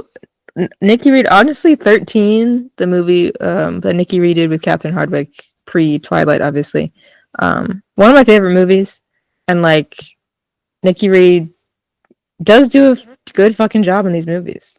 Like, and you're right, not everyone's hitting the notes. Not everyone's reading the lines the right way. But yeah, so in Nikki Reed we trust. But Riley and the army are wreaking havoc in Seattle. We have the Volturi watching. Just sitting there watching, going, okay. Yes. Really quickly. Sure. Can you take a bathroom break? Yeah, go ahead. Yes. Okay. Take a break. Give me 1 second. Okay, so where were we? I don't even know. I think we were just talking about the Volturi. Oh yeah. The IMDb review that I picked out has a comment about Dakota Fanning, so I'll wait to share that, which I think is so funny. Lovely. But yeah, so let's see. Graduation comes. Graduation. Oh yeah. But I think that's when they do the speech, right? And that's the first time that like all the high school people visit the Cullen house, I think. And we kind of talked about this already, but I thought that's funny. It's like the one and only time that they're going to invite the whole high school to go to their house. The entire high school was invited? No, Well, just the I mean, senior a lot class. of them. A lot of them were. So Sounds like That's she invited cool. the whole senior class. yeah. And why? Yep. Alice just like, I just like throwing parties or what? Who knows? And then they just immediately assemble into like, oh, we need to fight whoever's coming for us. And then that's when they'll we be go. here in 4 days. That's when we go into Jasper's story, where they talk about his experience in the army. And I was just wondering, like, I don't think they ever did a flashback to Alice, like in all of these movies at all. That's what No. I thought. Because now that we had the second one, I was like, oh, is this movie like giving us flashbacks about all the Cullens? And then they didn't. So Yeah, and so I was like, oh, maybe in the next ones they do, or does that so that never happens? yeah, I don't think so. Like I don't remember. I don't think there's any deleted scenes either. But I think like Alice is like the second most interesting Cullen. You know, Mhm. maybe third because of Carlisle, but like people loved her and they never did anything with her in the movies, and yet she probably has the most amount of like fan fiction / like fans in general, and they never did anything with her. But she was important to just everything that was happening because she was like having visions of everything, you know, so she did have like a lot of screen time, but they never did a flashback for her. And there's some flashbacks we don't need. Like, I don't need Emmett, who even back then was probably just eating a fucking sandwich. You know what I mean? Like, I don't even remember like Emmett. I don't even know how he became a vampire. I don't know we what don't need Emmett to know. He was is. probably eating a sandwich, and then someone came up and bit him. It's like, okay, but like, yeah, Alice, it would make sense for her to have a flashback. But Yeah. well, And then there's yeah. like another Jacob and Bella scene. Like, yes, him giving her what I thought was a keychain, but later I find out it's a bracelet. I was like, okay, kind of lame gift. Like, I think he says like, oh, go ahead. No, I'm just laughing at the keychain. I think he says something like, don't you feel something for me? And I was like, they're not showing it in this movie. Like, I don't like, there's no chemistry happening. girl, those scenes are on the cutting room floor. She breaks the fourth wall. They cut all those scenes, Taylor. Exactly. And then she goes back home, right? And she has a talk with Charlie. The talk. And she says, I'm a virgin. He's like, oh, okay. Good for Oh, okay, you. well then everything's fine. Yeah, she says that Edward's old-fashioned, which I think is funny. And then I was watching this part this morning, like the end of the movie, kind of. And so she goes back to the Cullen house right after she has the talk with Charlie. And she kind of, like, she doesn't take a long time to go through the door, but I think she walks slowly up the stairs. And Edward opens the door and he's like, why are you outside? And it's like, okay, she wasn't actually out there for a long time. But I think that's just like the foreshadowing is that like she starts thinking like, oh, I do want to have sex with Edward. Like, and she's thinking about it like right then. Immediately the next scene, like she's like, I'm a virgin. Cut to the next scene, she's like trying to fuck him immediately. I'm like, exactly. okay. She said, I'm a virgin, but Edward's not like, for long. But not It's anymore. like, what are you doing outside? It's like, oh, she was like contemplating. Like that's what she was doing.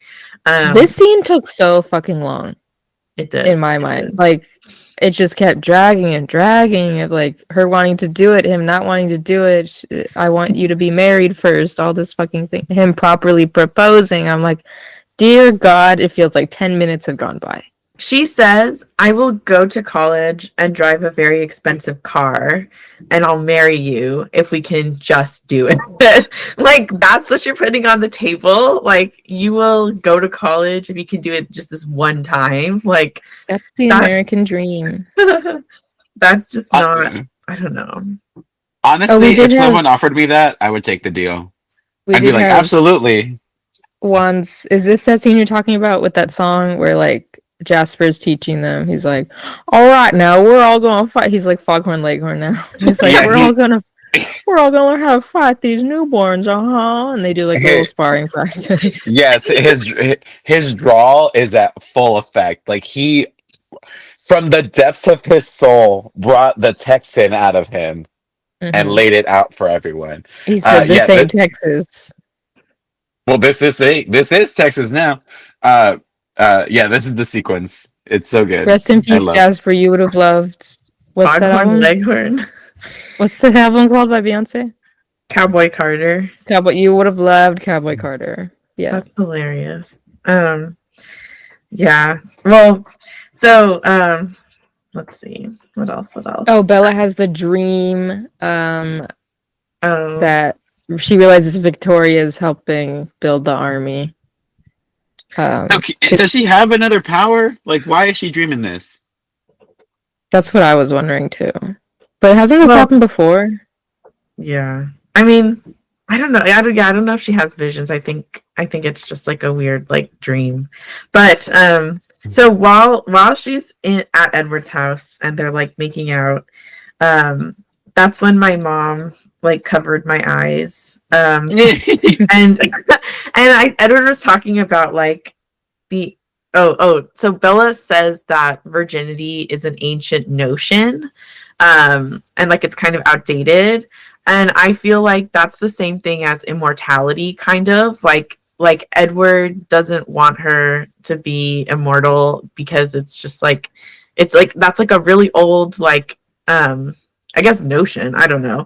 And to me, it's like kind of the same thing. Like they're both trying to get rid of like the stigma of like Bella wants to get rid of the stigma of living forever and like having sex before you're married. And Edward is just like fighting against both of those. I just thought he's old fashioned. Yeah, I mean, he wants an old fashioned. But at the same time, like Edward's dealing with immortality, you know, like to me it's kind of the same thing. It's like Edward doesn't want to be immortal, kind of like he's like very regretful of his immortality, and then Bella is like, well, I don't want to be a virgin and I do want to be immortal, and to me they're just kind of like the same thing. But if only we could just switch places.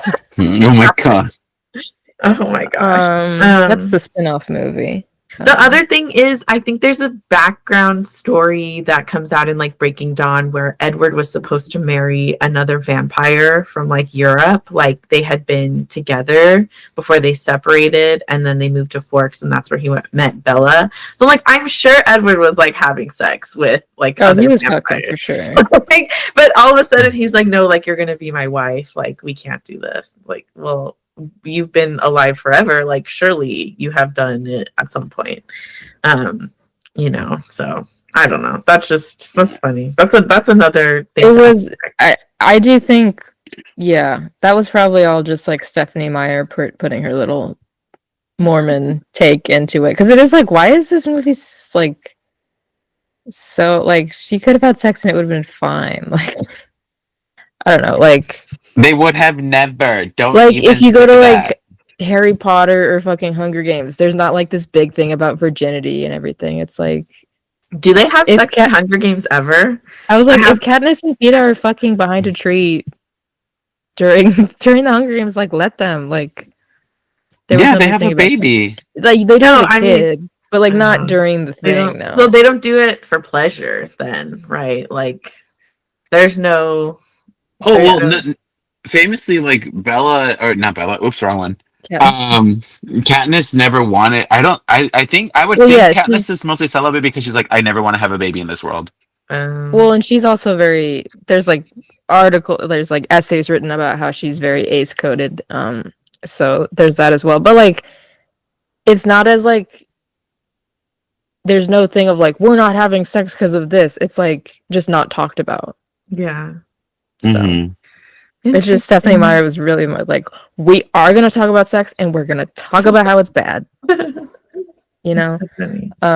Well, we have the scene at the field where Jacob meets Jasper, Edward, and Bella, and they're saying the fight needs to be here. They're trying to figure out who smells worse, who's stinky.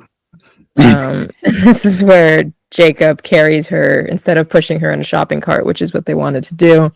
And then he hits on her again. Like the Jacob from the previous movie, I wouldn't do this shit. Like, exactly. Did he like go to summer camp and like start smoking and like shit? Like, if he changed edgy after that, yeah, it was just weird. But in Seattle, we have Riley telling Victoria he will end the Cullen clan, and all of a sudden, I'm like, okay, they're lovers? ? Like, that felt out of the blue to me. They're like making out all of a sudden. Again, we needed more scenes of just Victoria and her newborns. Mm-hmm. The newborn. Like, why is this the first time we're seeing them talk to each other? Yeah. There should have been multiple scenes throughout to where like they talk about their plan and this whole thing, but it's okay. They really wanted it to be like mysterious, but it really just caused confusion. In the woods, we have Bella wiping her blood everywhere, and the BTS army walking out of the lake. So they've arrived in Forks. Listen, in the woods, we're all fam. BTS army stands are here. Jacob carries Bella to the campsite and he says he's staying to help. And boy, does he help, because at night when she's freezing, he says, I'm gonna warm you up. And he says, why don't you fucking strip naked? Like, he's like, it'd be faster if you took your clothes off. It's like, he's a different person. That's crazy. That's crazy. That's so crazy. That's very uncalled for. That's very uncalled for. Yes. I don't know. Because that means, I don't know. That means he's like thinking of Bella naked somehow. He's like, that's kind of weird. Like, I don't know. He had a boner in this scene for sure. Listen, as someone, listen, I will. Don't ever make someone take their clothes off, but if the vibe is there, yes, definitely suggest it. But the vibe was not there. The vibe was absolutely not. She's trying not to die. The vibe was definitely just not 100% there. And for him to request that, or to even be like, that was gross. Why was this? No, don't freeze to death. You're so sexy. Take your clothes off. Yeah. Take your clothes off. And let's see. That's when they kiss, like right after their tenting at night. This is Jacob tells Edward like she is in love with you, but she's also loving with me. Like she can be in love with two people at once. And he's like, what would happen like if she chose me? Like what the fuck would you do? He's like, I would kill you. Yes. And then in the morning, this is him being like, hearing her talk about getting married to him, because Edward loves drama and wanted him to hear that. And he's like, I'm done. And he's going to leave. And then Bella, knowing this is the only way she could get him to stay, says, I'm asking you to kiss me. But like in the least romantic way I've ever fucking heard. It's like, it's out of so much desperation. I think she does that just to keep them close to each other, because like she knows that Jacob is so threatened by Edward that he's gonna just get pissed off and leave, and she needs him for protection. But if that is so unsexy. I would be so for real. Yeah. Well, if she keeps Jacob around, why is he not Like, is he that stupid that he doesn't realize that it's not true? She's just doing it so you don't fucking leave right now? Like, Yeah. are you stupid? And then this is the whole, like, Edward saying you love him, and she's like, I love you more. I love you more, so it's not a problem. And then we have the battle beginning. Riley and Victoria end up reaching the campsite, and Edward tries to tell Riley that Victoria's been using him. She doesn't love you. She's just trying to, like, bring you here. Like, you knew the lay of the land. Like, this is all some bullshit. He And does not then- love you. It's Seth, right? That bites off his hand.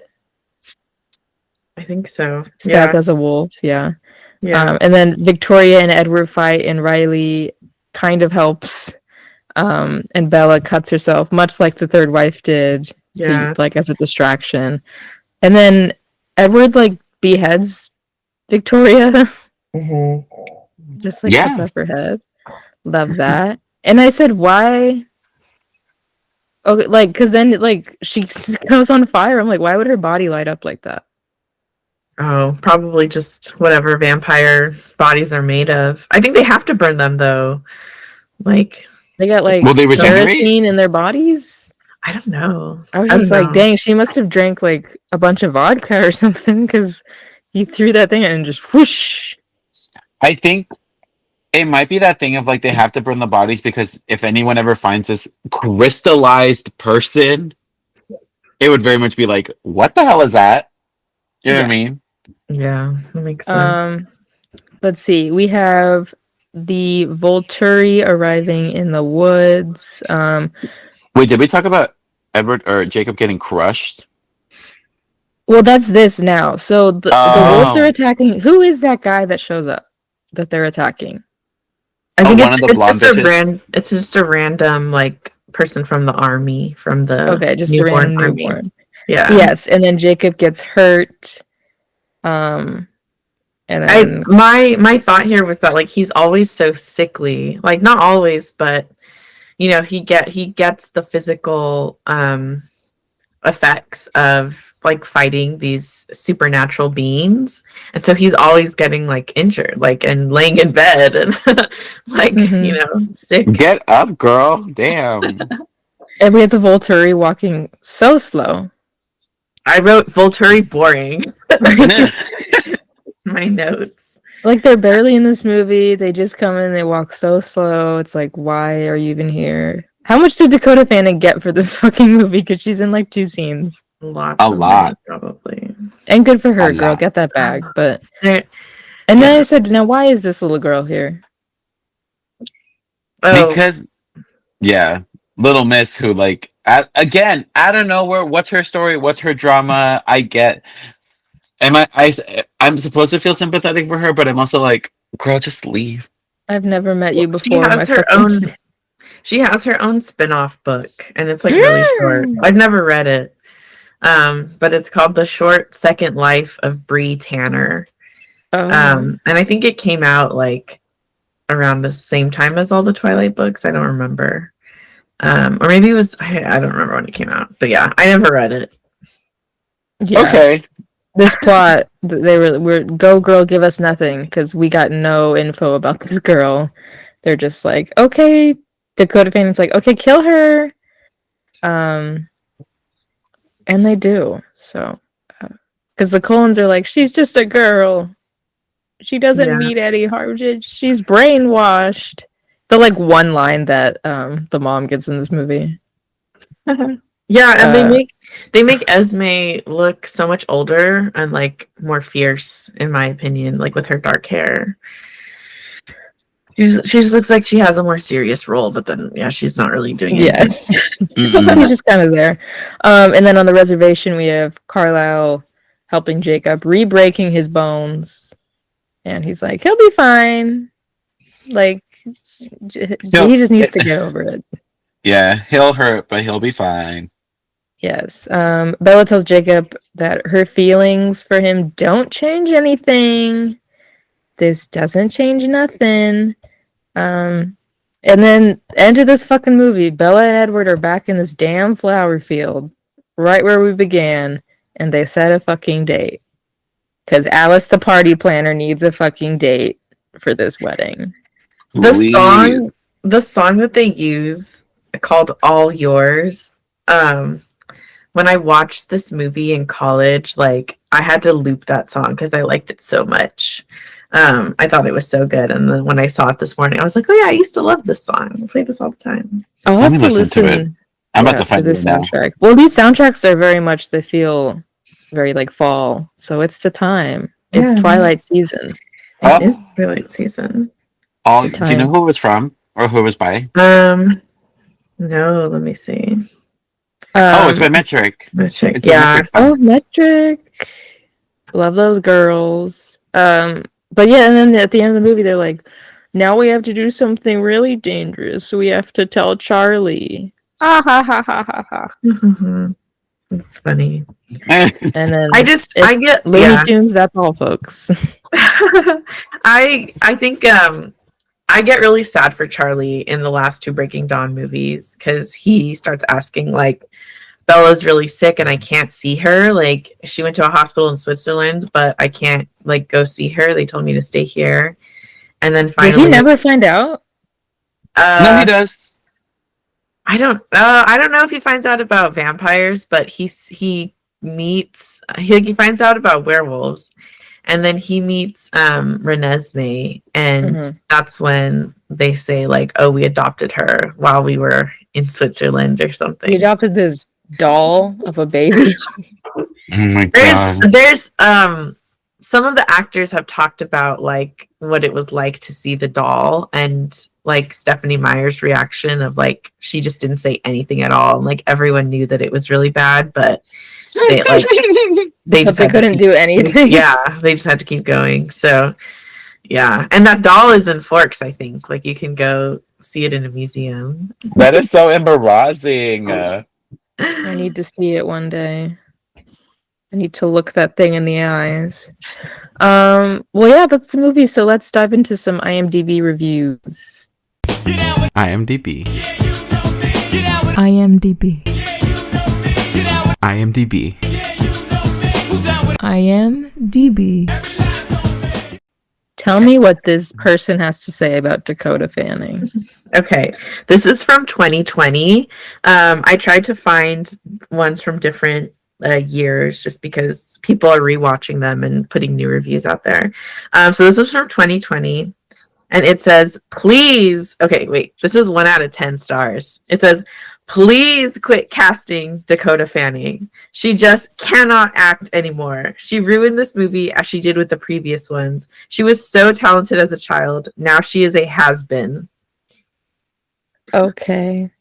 Wow. A has-been. I don't think I've seen her in any movie since like Twilight. I was thinking I love her in Super 8. Not her. That's not her sister. No, No, she's been doing some like TV stuff. yeah. But yeah, I would Isn't say she in Elle that- Fanning is in more stuff right now. But Elle Fanning is blowing up.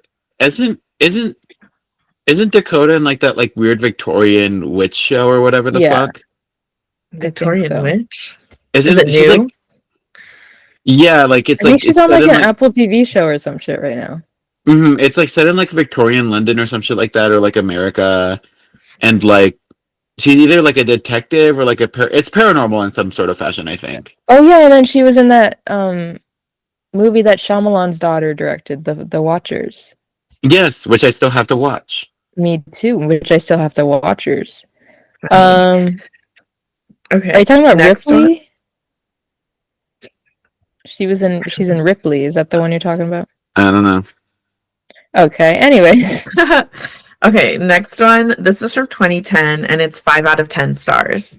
It says, bad wigs, bad makeup, bad directing. The movie isn't bad, follows along the storyline. If you haven't read or enjoyed the books, you will not enjoy the movies. Duh. That said, why can they not place a wig on the head of any one of these actors that moves like hair? Why the pale, pasty, poorly blended makeup? Why does Rosalie have black eyebrows and a crappy blonde wig that appears to be constructed out of straw? These are questions I hope the next idiot director will consider. Please, Summit, please pay whatever Hardwick wants to be paid in order to wrap the series up without everyone looking like plastic-headed, powder-puff-faced, ruby-lipped high school players. Oh What year my was that from? god. 2010. Damn, That's they had right the when lingo it came out. down. Can I write that down? When did that What? what did that that insult was crazy. I know. That's why I thought it was more recent. Plastic-headed, powder-puff-faced, ruby-lipped high school players.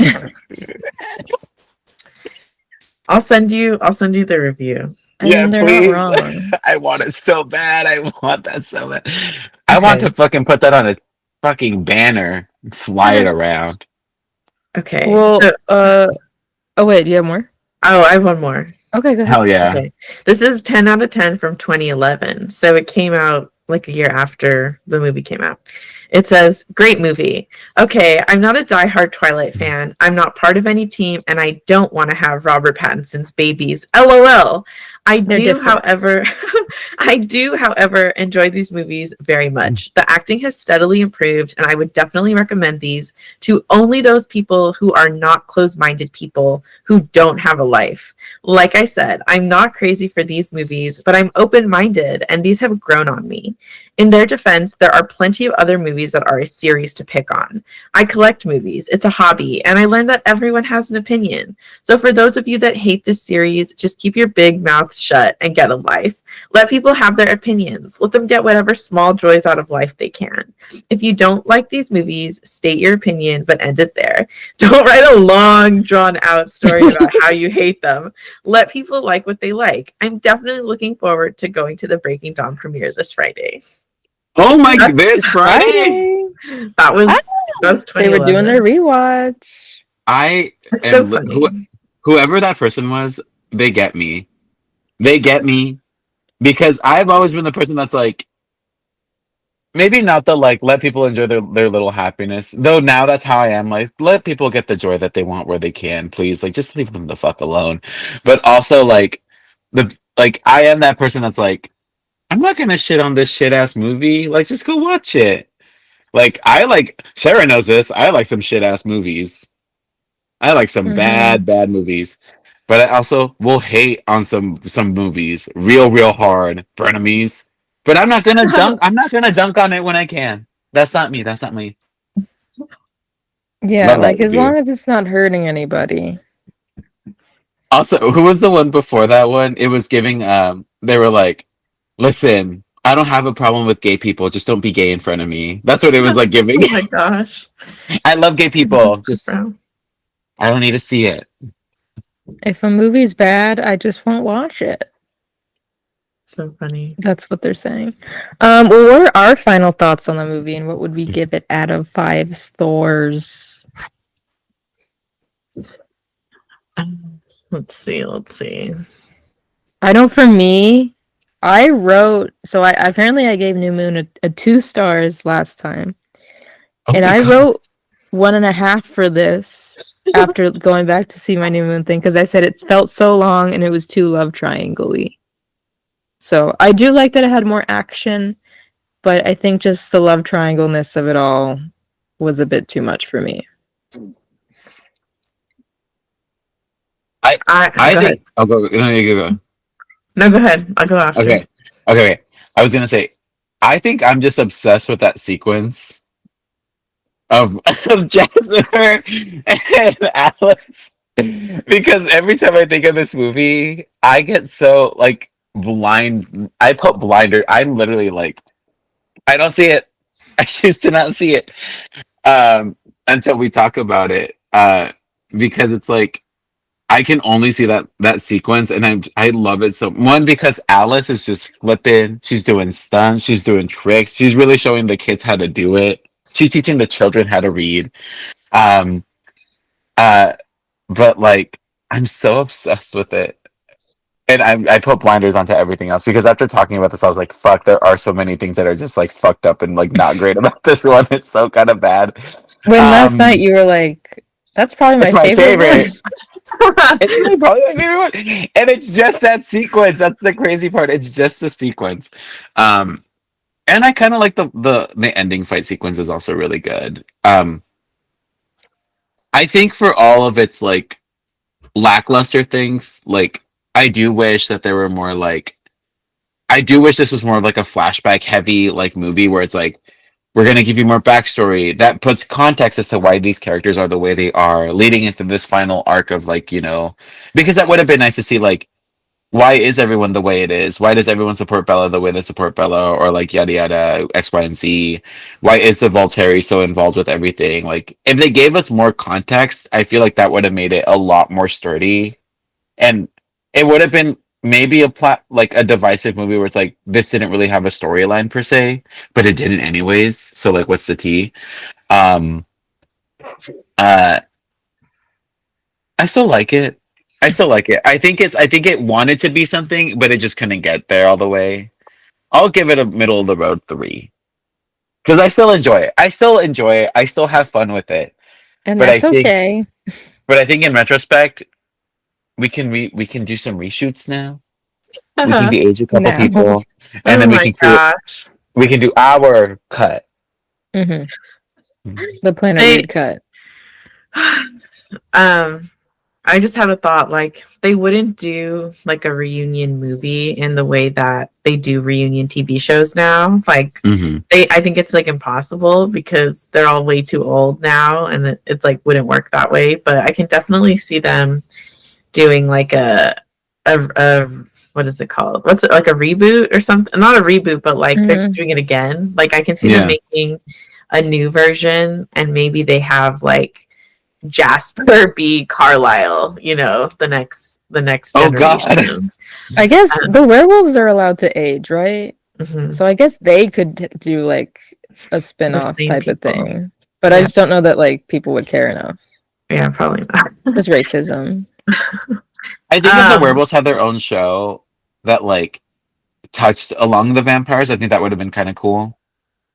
Well, the other thing is like their Reservation Dogs is like one of the latest like major television shows with Native Americans as like the central characters. I feel like you probably couldn't do, well, not that you couldn't do, but I don't know. People would probably just be more like wary of like supernatural. Actually, I don't know. Actually, because I don't know. I don't see it happening though. Like I feel like it's not gonna do it. But I know what is it called? Like Westworld and the first episode of what's that show on Disney Plus? Explain it. Describe it.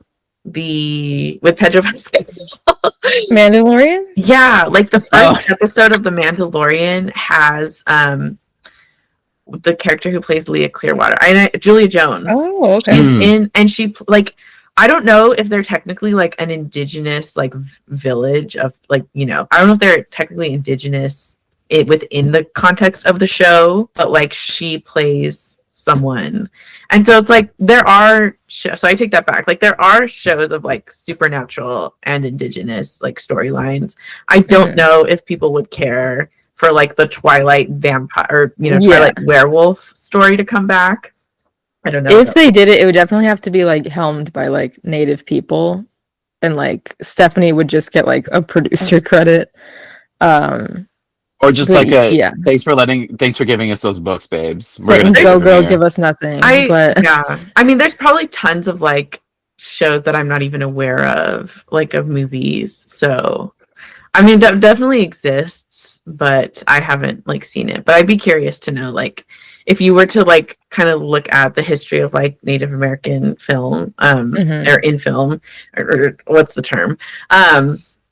Like, does like is where? Yeah, because you don't want it to be like, it's like okay, all Native people are wolves. Like you don't want it to be like.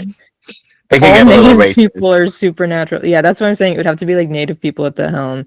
Have you ever seen not to keep distracting from like your like what your result would have been? Have you ever seen or heard of? There's a horror movie that came back out like a couple years back, probably pre-pandemic.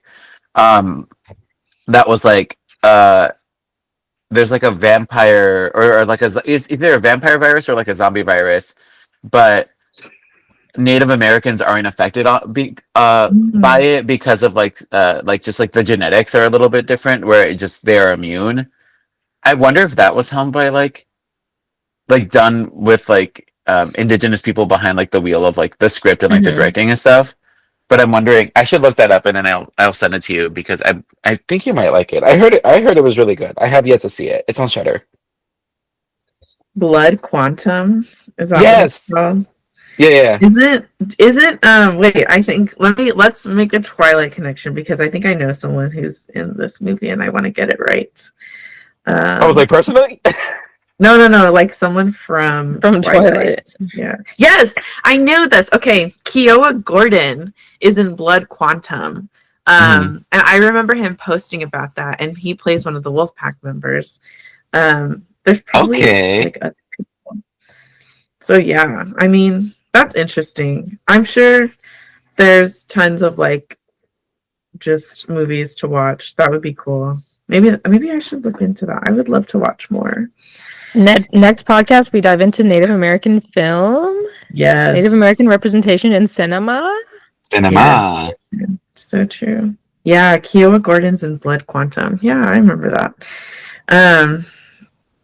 Okay, that's cool. So my review, I would have to give it like 2 out of 5 because even when I watched this, like it was the most boring one for me. I think I didn't like the book at all either.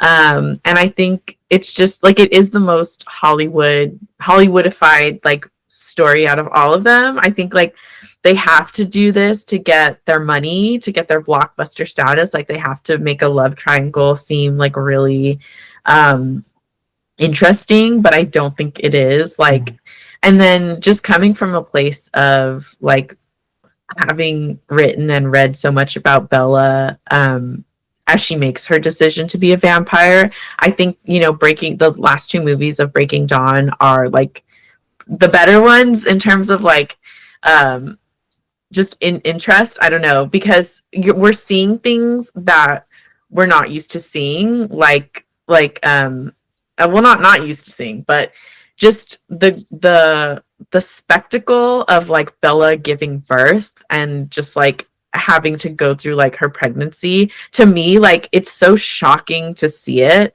And I think they did a really good job of that in those 2 movies of like, oh, like it's almost like hard to watch, you know, because it's like, oh my gosh, like this is her actually becoming a vampire, which is what she's wanted for so long, and it's like hard to watch because she's like really suffering.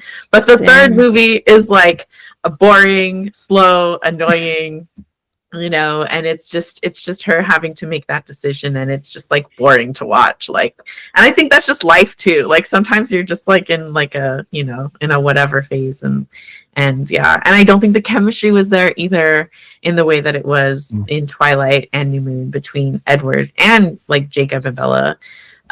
So 2 out of 5. Like it's always been probably my least favorite. I don't like it, but I think if you like the Hollywood kind of like plot line, you know, then I can see why more people would like this one. Damn, I can't wait to I'll watch Breaking Dawn 1 and 2 and I'll have to report back because damn, I didn't know that it was gonna be the birthing scene, everything that has to like that whole the whole like last 30 minutes of what is Breaking Dawn Part 1 is like absolute body horror at some points where it's just like, what the fuck? Is it gonna be like what Requiem for a Dream did for like drugs? Pretty like I already don't want to have a baby, but it would make me like not want honestly kind of, yeah, like when she's giving birth I was like, is this what it's I know it's not this is what it's like, but oh my fucking god. Yo, should we tell Sarah about the back? Oh yeah, I mean, because you're not going to record an episode, so you should get a crash course. Okay, there's and when it's right when she's first giving, I think her water breaks, right, or whatever, or like she's basically about to give birth. There's like movement, like she feels movement. Yeah, so she's like, oh my god, what is that? And she bends like a pretzel backwards. She like just like this is her upright, right? Like my nails are the front part of her. She just goes, Oh, And it's like, whoa, my God. Because she literally snaps in half. And then the whole time she's like, Yeah. So like Renesmee is growing at like twice the speed of a normal baby. And by the time like she's ready to come out, she's just moving around inside of Bella and she breaks yeah. her spine. And so they have to do like a C-section, but it like the baby's just like going crazy. And It's not- did they like decide to have a kid or it just like happened? no, she went in unprotected, like some kind of. Also, Edward, have you There never was like like no you know, discussion of it. Okay. like has he not? Is there juice coming out of there? I thought So, it was Like, frozen Edward- and cold. Yeah, the other thing is like they don't actually talk about like ejaculation. So the thing is though, that is a huge blind spot because Edward does make a comment like I didn't know it was possible, but it's like are you not ejaculating? Like what's going on, you know? Or maybe he can, but like he doesn't know if they're like actually like working. Like, if Like, they're he working. probably is. Or well, yeah, like I don't know what So he didn't wear a condom because he was like, "There's no way that this would happen." Yeah. did Mr. And- Collin not test any of Are they like this? the first, He They should must have be, had tests. like the first ones to like ever do this? So T. This is spoiler for the last movie. Mm-hmm. They are not. Oh, This is not the first case in which a mortal woman and an immortal man, or you know, vice versa, one mortal, one immortal, have had like a hybrid baby, and it grow to be natural. So like, so she has her little demon spawn, right? It basically mutilates her, and Mhm. oh, this is the other crazy thing. It's not a C-section. Like they can't just like serrate the baby out because they're like it'll damage the baby because she's growing too fast. So Edward has to eat her coochie, basically, coochie to stomach, and like rip the baby out. And I don't see how his teeth are better than a scalpel. It seems worse. It seems worse. Yeah, like there's no way that their teeth are that sharp. Like I think it just hasn't been like mentioned. I don't know, because even when she gets bit on her hand and when the other like baby vampires who get attacked by the evil ones, when they get bit, like the teeth marks are just everywhere. Like it's messy. It's not a clean cut. Mhm. And so for Edward to be like, I'm gonna bite this baby out of her like stomach, you know, how like that, there's no way that works. It's absolutely insane when you see it because he's just like, and you're like, what the fuck? Okay, and then so spoiler for the very end of the movie. I'm not gonna give you the tea on like the whole twist because that in itself is fucking oh, I know ridiculous. about that. Oh, I know about it was that. all a dream. It Yeah. was all a dream. Yeah. So Alice and Jasper show up because they've been MIA the whole fucking movie. Like they are gone, girl. Like they split. But they come back and they're like we're about to fucking fight, and they're like, no, let's not. Everyone stop.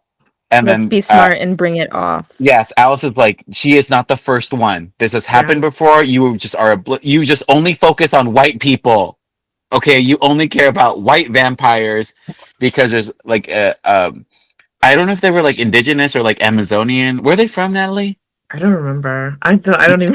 I Were know they what they look Mexican? like. Were they like No, Mexican? I don't think so. Oh, like Latin American? Yeah. I don't know. They're South either from Latin American? I America. don't know. Yeah, they're brown. Mhm. They're a They race are. of brown vampires. And they show up and they're like, I was mortal when I had my child or some shit like that, and he has grown and he is normal and he's fine and he stopped aging at the age of some shit or whatever, hopefully 18 for it to like not be weird. So like basically like they're like this has happened before. You do not have to don't come at us. You just are very like negative. You're having a lot of negative thoughts and you're directing them towards us. So basically that's how they like, you know, resolve the conflict, is that they're like, this has happened before. Renesmee is not the first, and yada yada. Interesting. Yeah.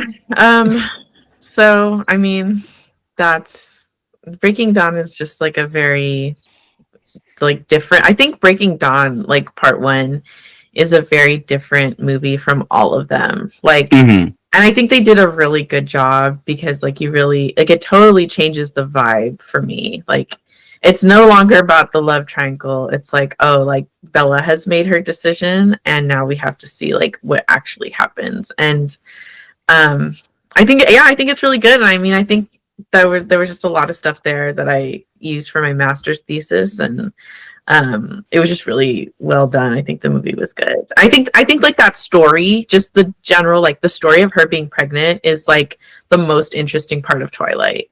It definitely doesn't sound as boring as yeah, exactly. Like I think that's what it really leads up to. And I think like, and it's funny because Stephenie Meyer, like her dream was Bella and Edward talking in the garden, but then for the whole series to end with like Bella giving birth to a vampire baby, like I don't think Stephenie, like I have no idea if Stephenie Meyer was thinking about like vampire like babies, you know, at the very beginning. And so for the story to get that far is like really impressive. Her mind took her She somewhere. was like, oh shit, now I gotta come up with some whack stuff that's gonna happen. Dark and twisted like experience. Yeah. Yeah.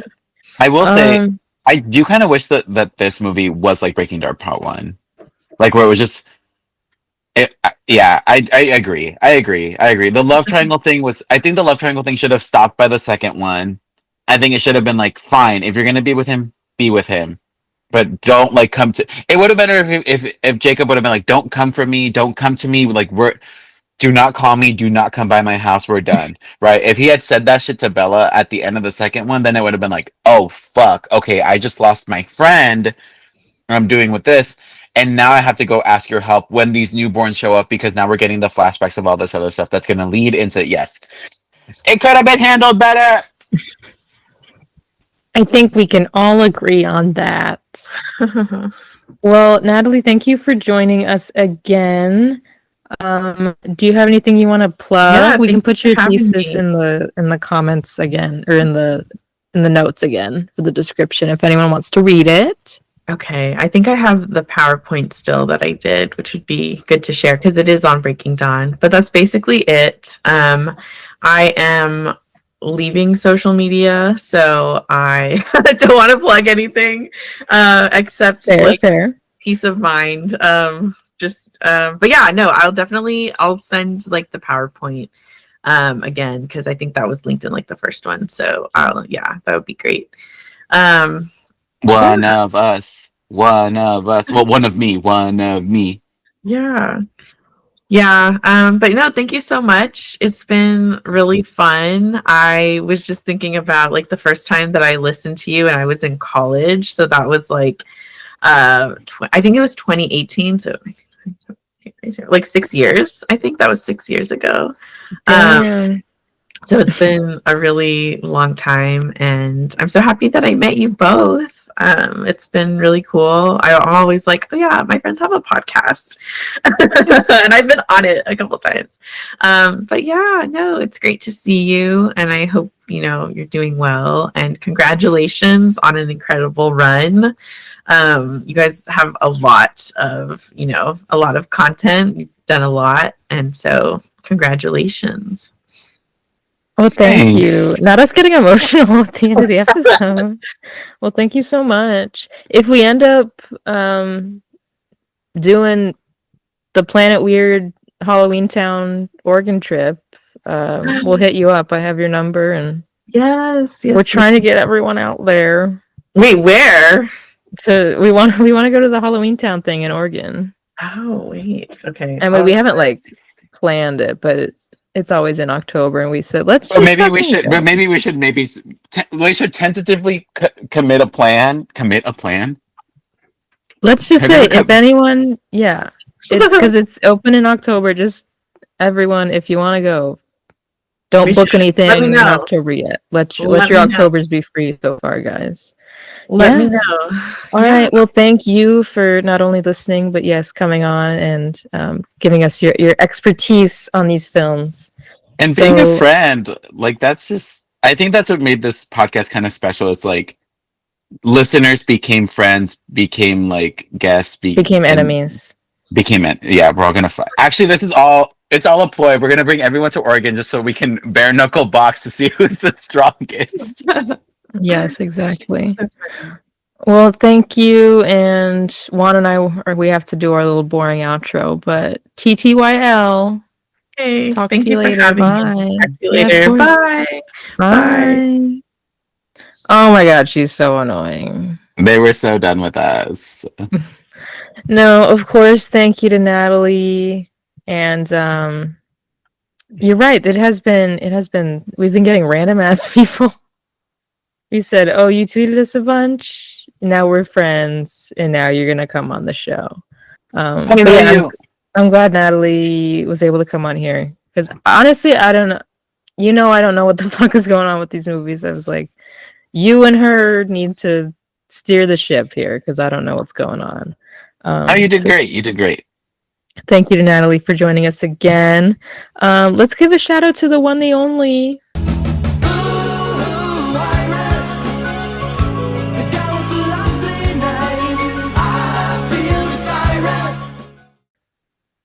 Iris. Iris is our podcast artist. She did our beautiful Beetlejuice artwork for last month. Yeah, she's our dear beloved friend. I hit her up recently. I hope she's doing okay. I'll probably text her again this week. You hit her? I hit her. Oh my God. The day you of the never election. hit a woman. No, I think equality means I can beat up any woman. Right. If they hit me first, I swing back. That's a joke. I'm joking. No one say it. I think Coolsville sucks. Exactly. But yes, Iris is our podcast artist and our beloved friend. You can follow her and support her through Instagram and Twitter if they're still on that. If anyone is still on that, are people still going to use that? Either a lot way, of people are dropping off right now. Yeah. Oh God, I think we should just. It's never going to happen. I'm just going to shut up. I think we should all just stab Caesar. Well, Creamsicle Panda. There yes. Well, and speaking of Twitter and how everyone's jumping ship, my personal Twitter, which everyone has been dying to know. I've received phone calls, I've received emails, I've received 12 News and the Arizona Republic are reaching out for comment about if I'm going to continue my Twitter account or not. And the answer is no. I'm not really going to be tweeting on my personal one anymore. And then podcast account once the end of the year is over. I'm really just not going to have the app on my phone anymore by the end of the year. But we will be on Blue Sky for anyone that wants to keep in touch there, and the Instagram will still be there. Even though that's our next. Once we take down Elon Musk, we then need to take down Zuckerberg. Let's take him down next. I think we just need to. Everyone needs to be in a vehicle and drive it to the destination of their choice. And if how do I say this without legally being binded to it? In Minecraft. If you were to in Roblox. Yeah, or have you ever Grand Theft Auto'd? The game.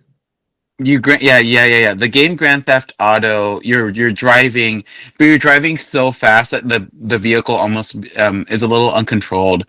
And you get $200, but you like hit a bump on the road and you don't know what that bump is. You just keep driving.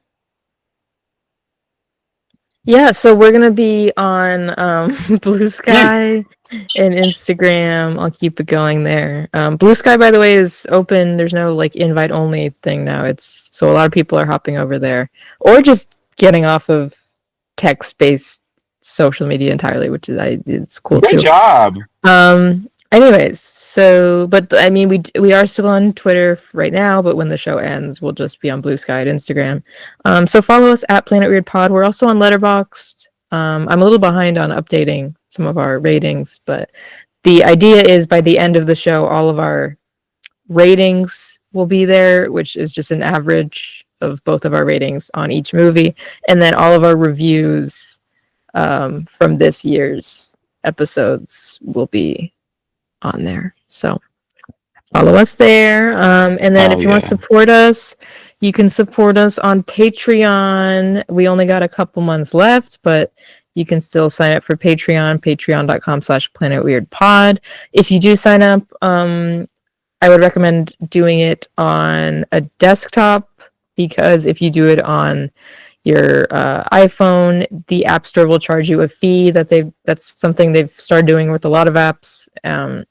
And they have started doing with Patreon starting in November. So if you are a new patron, or you've signed up, left, and you're signing up again, try to do it on desktop so you don't get charged the Apple fee, because they've been doing that now. So really, with any apps, you should just try to, for subscriptions, sign up on your desktop so it doesn't charge you the Apple fee. But thank you for those of you who are already supporting us over on Patreon. Of course, at $5 a month, you get a shout out, and the video version of all of these main episodes. $10 and up, you get that, plus us talking about a pilot episode of a Disney Channel show. So this month it's Wizards of Waverly Place. And then at $15 a month and up, you get all that plus a second episode about Wizards of Waverly Place that we will talk about this month. It's the Vampires one, Wizards versus Vampires on Waverly Place. Yes. So we'll be covering that one. But thank you to our patrons. Thank you so much, Enrique Buenrostro, Lindsay Britt. Thank you, Jose Contreras Jr., Grace. Thank you, Emily Palmer, and Ivy.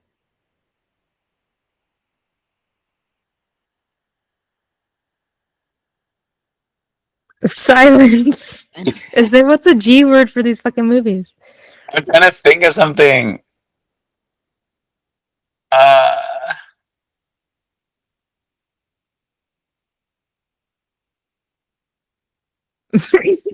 We're just sitting in I silence. really can't think of anything.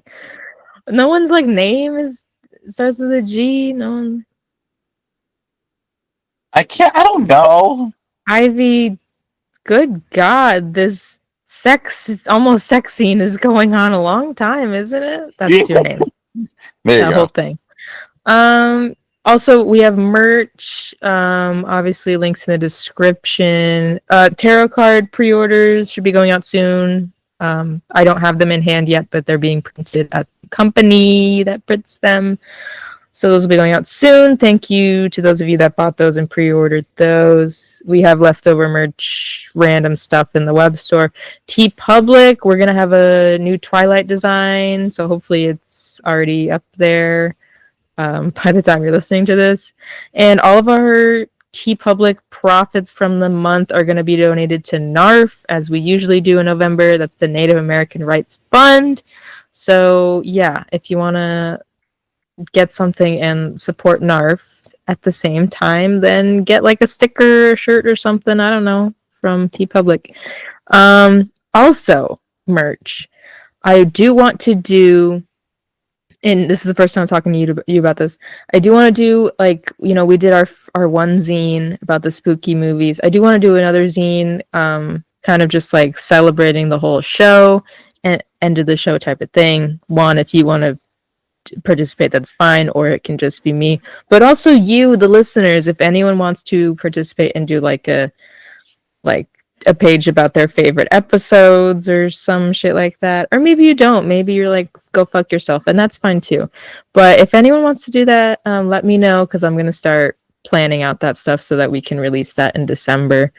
And yes, also just let us know, probably in November, December, I want to start sharing some of like our favorite memories from the show, little like reels, little flashback clips. So if anyone has favorite memories, maybe I'll probably post a post on Instagram asking for those. So comment your favorite memories. Juan, what's your favorite memory?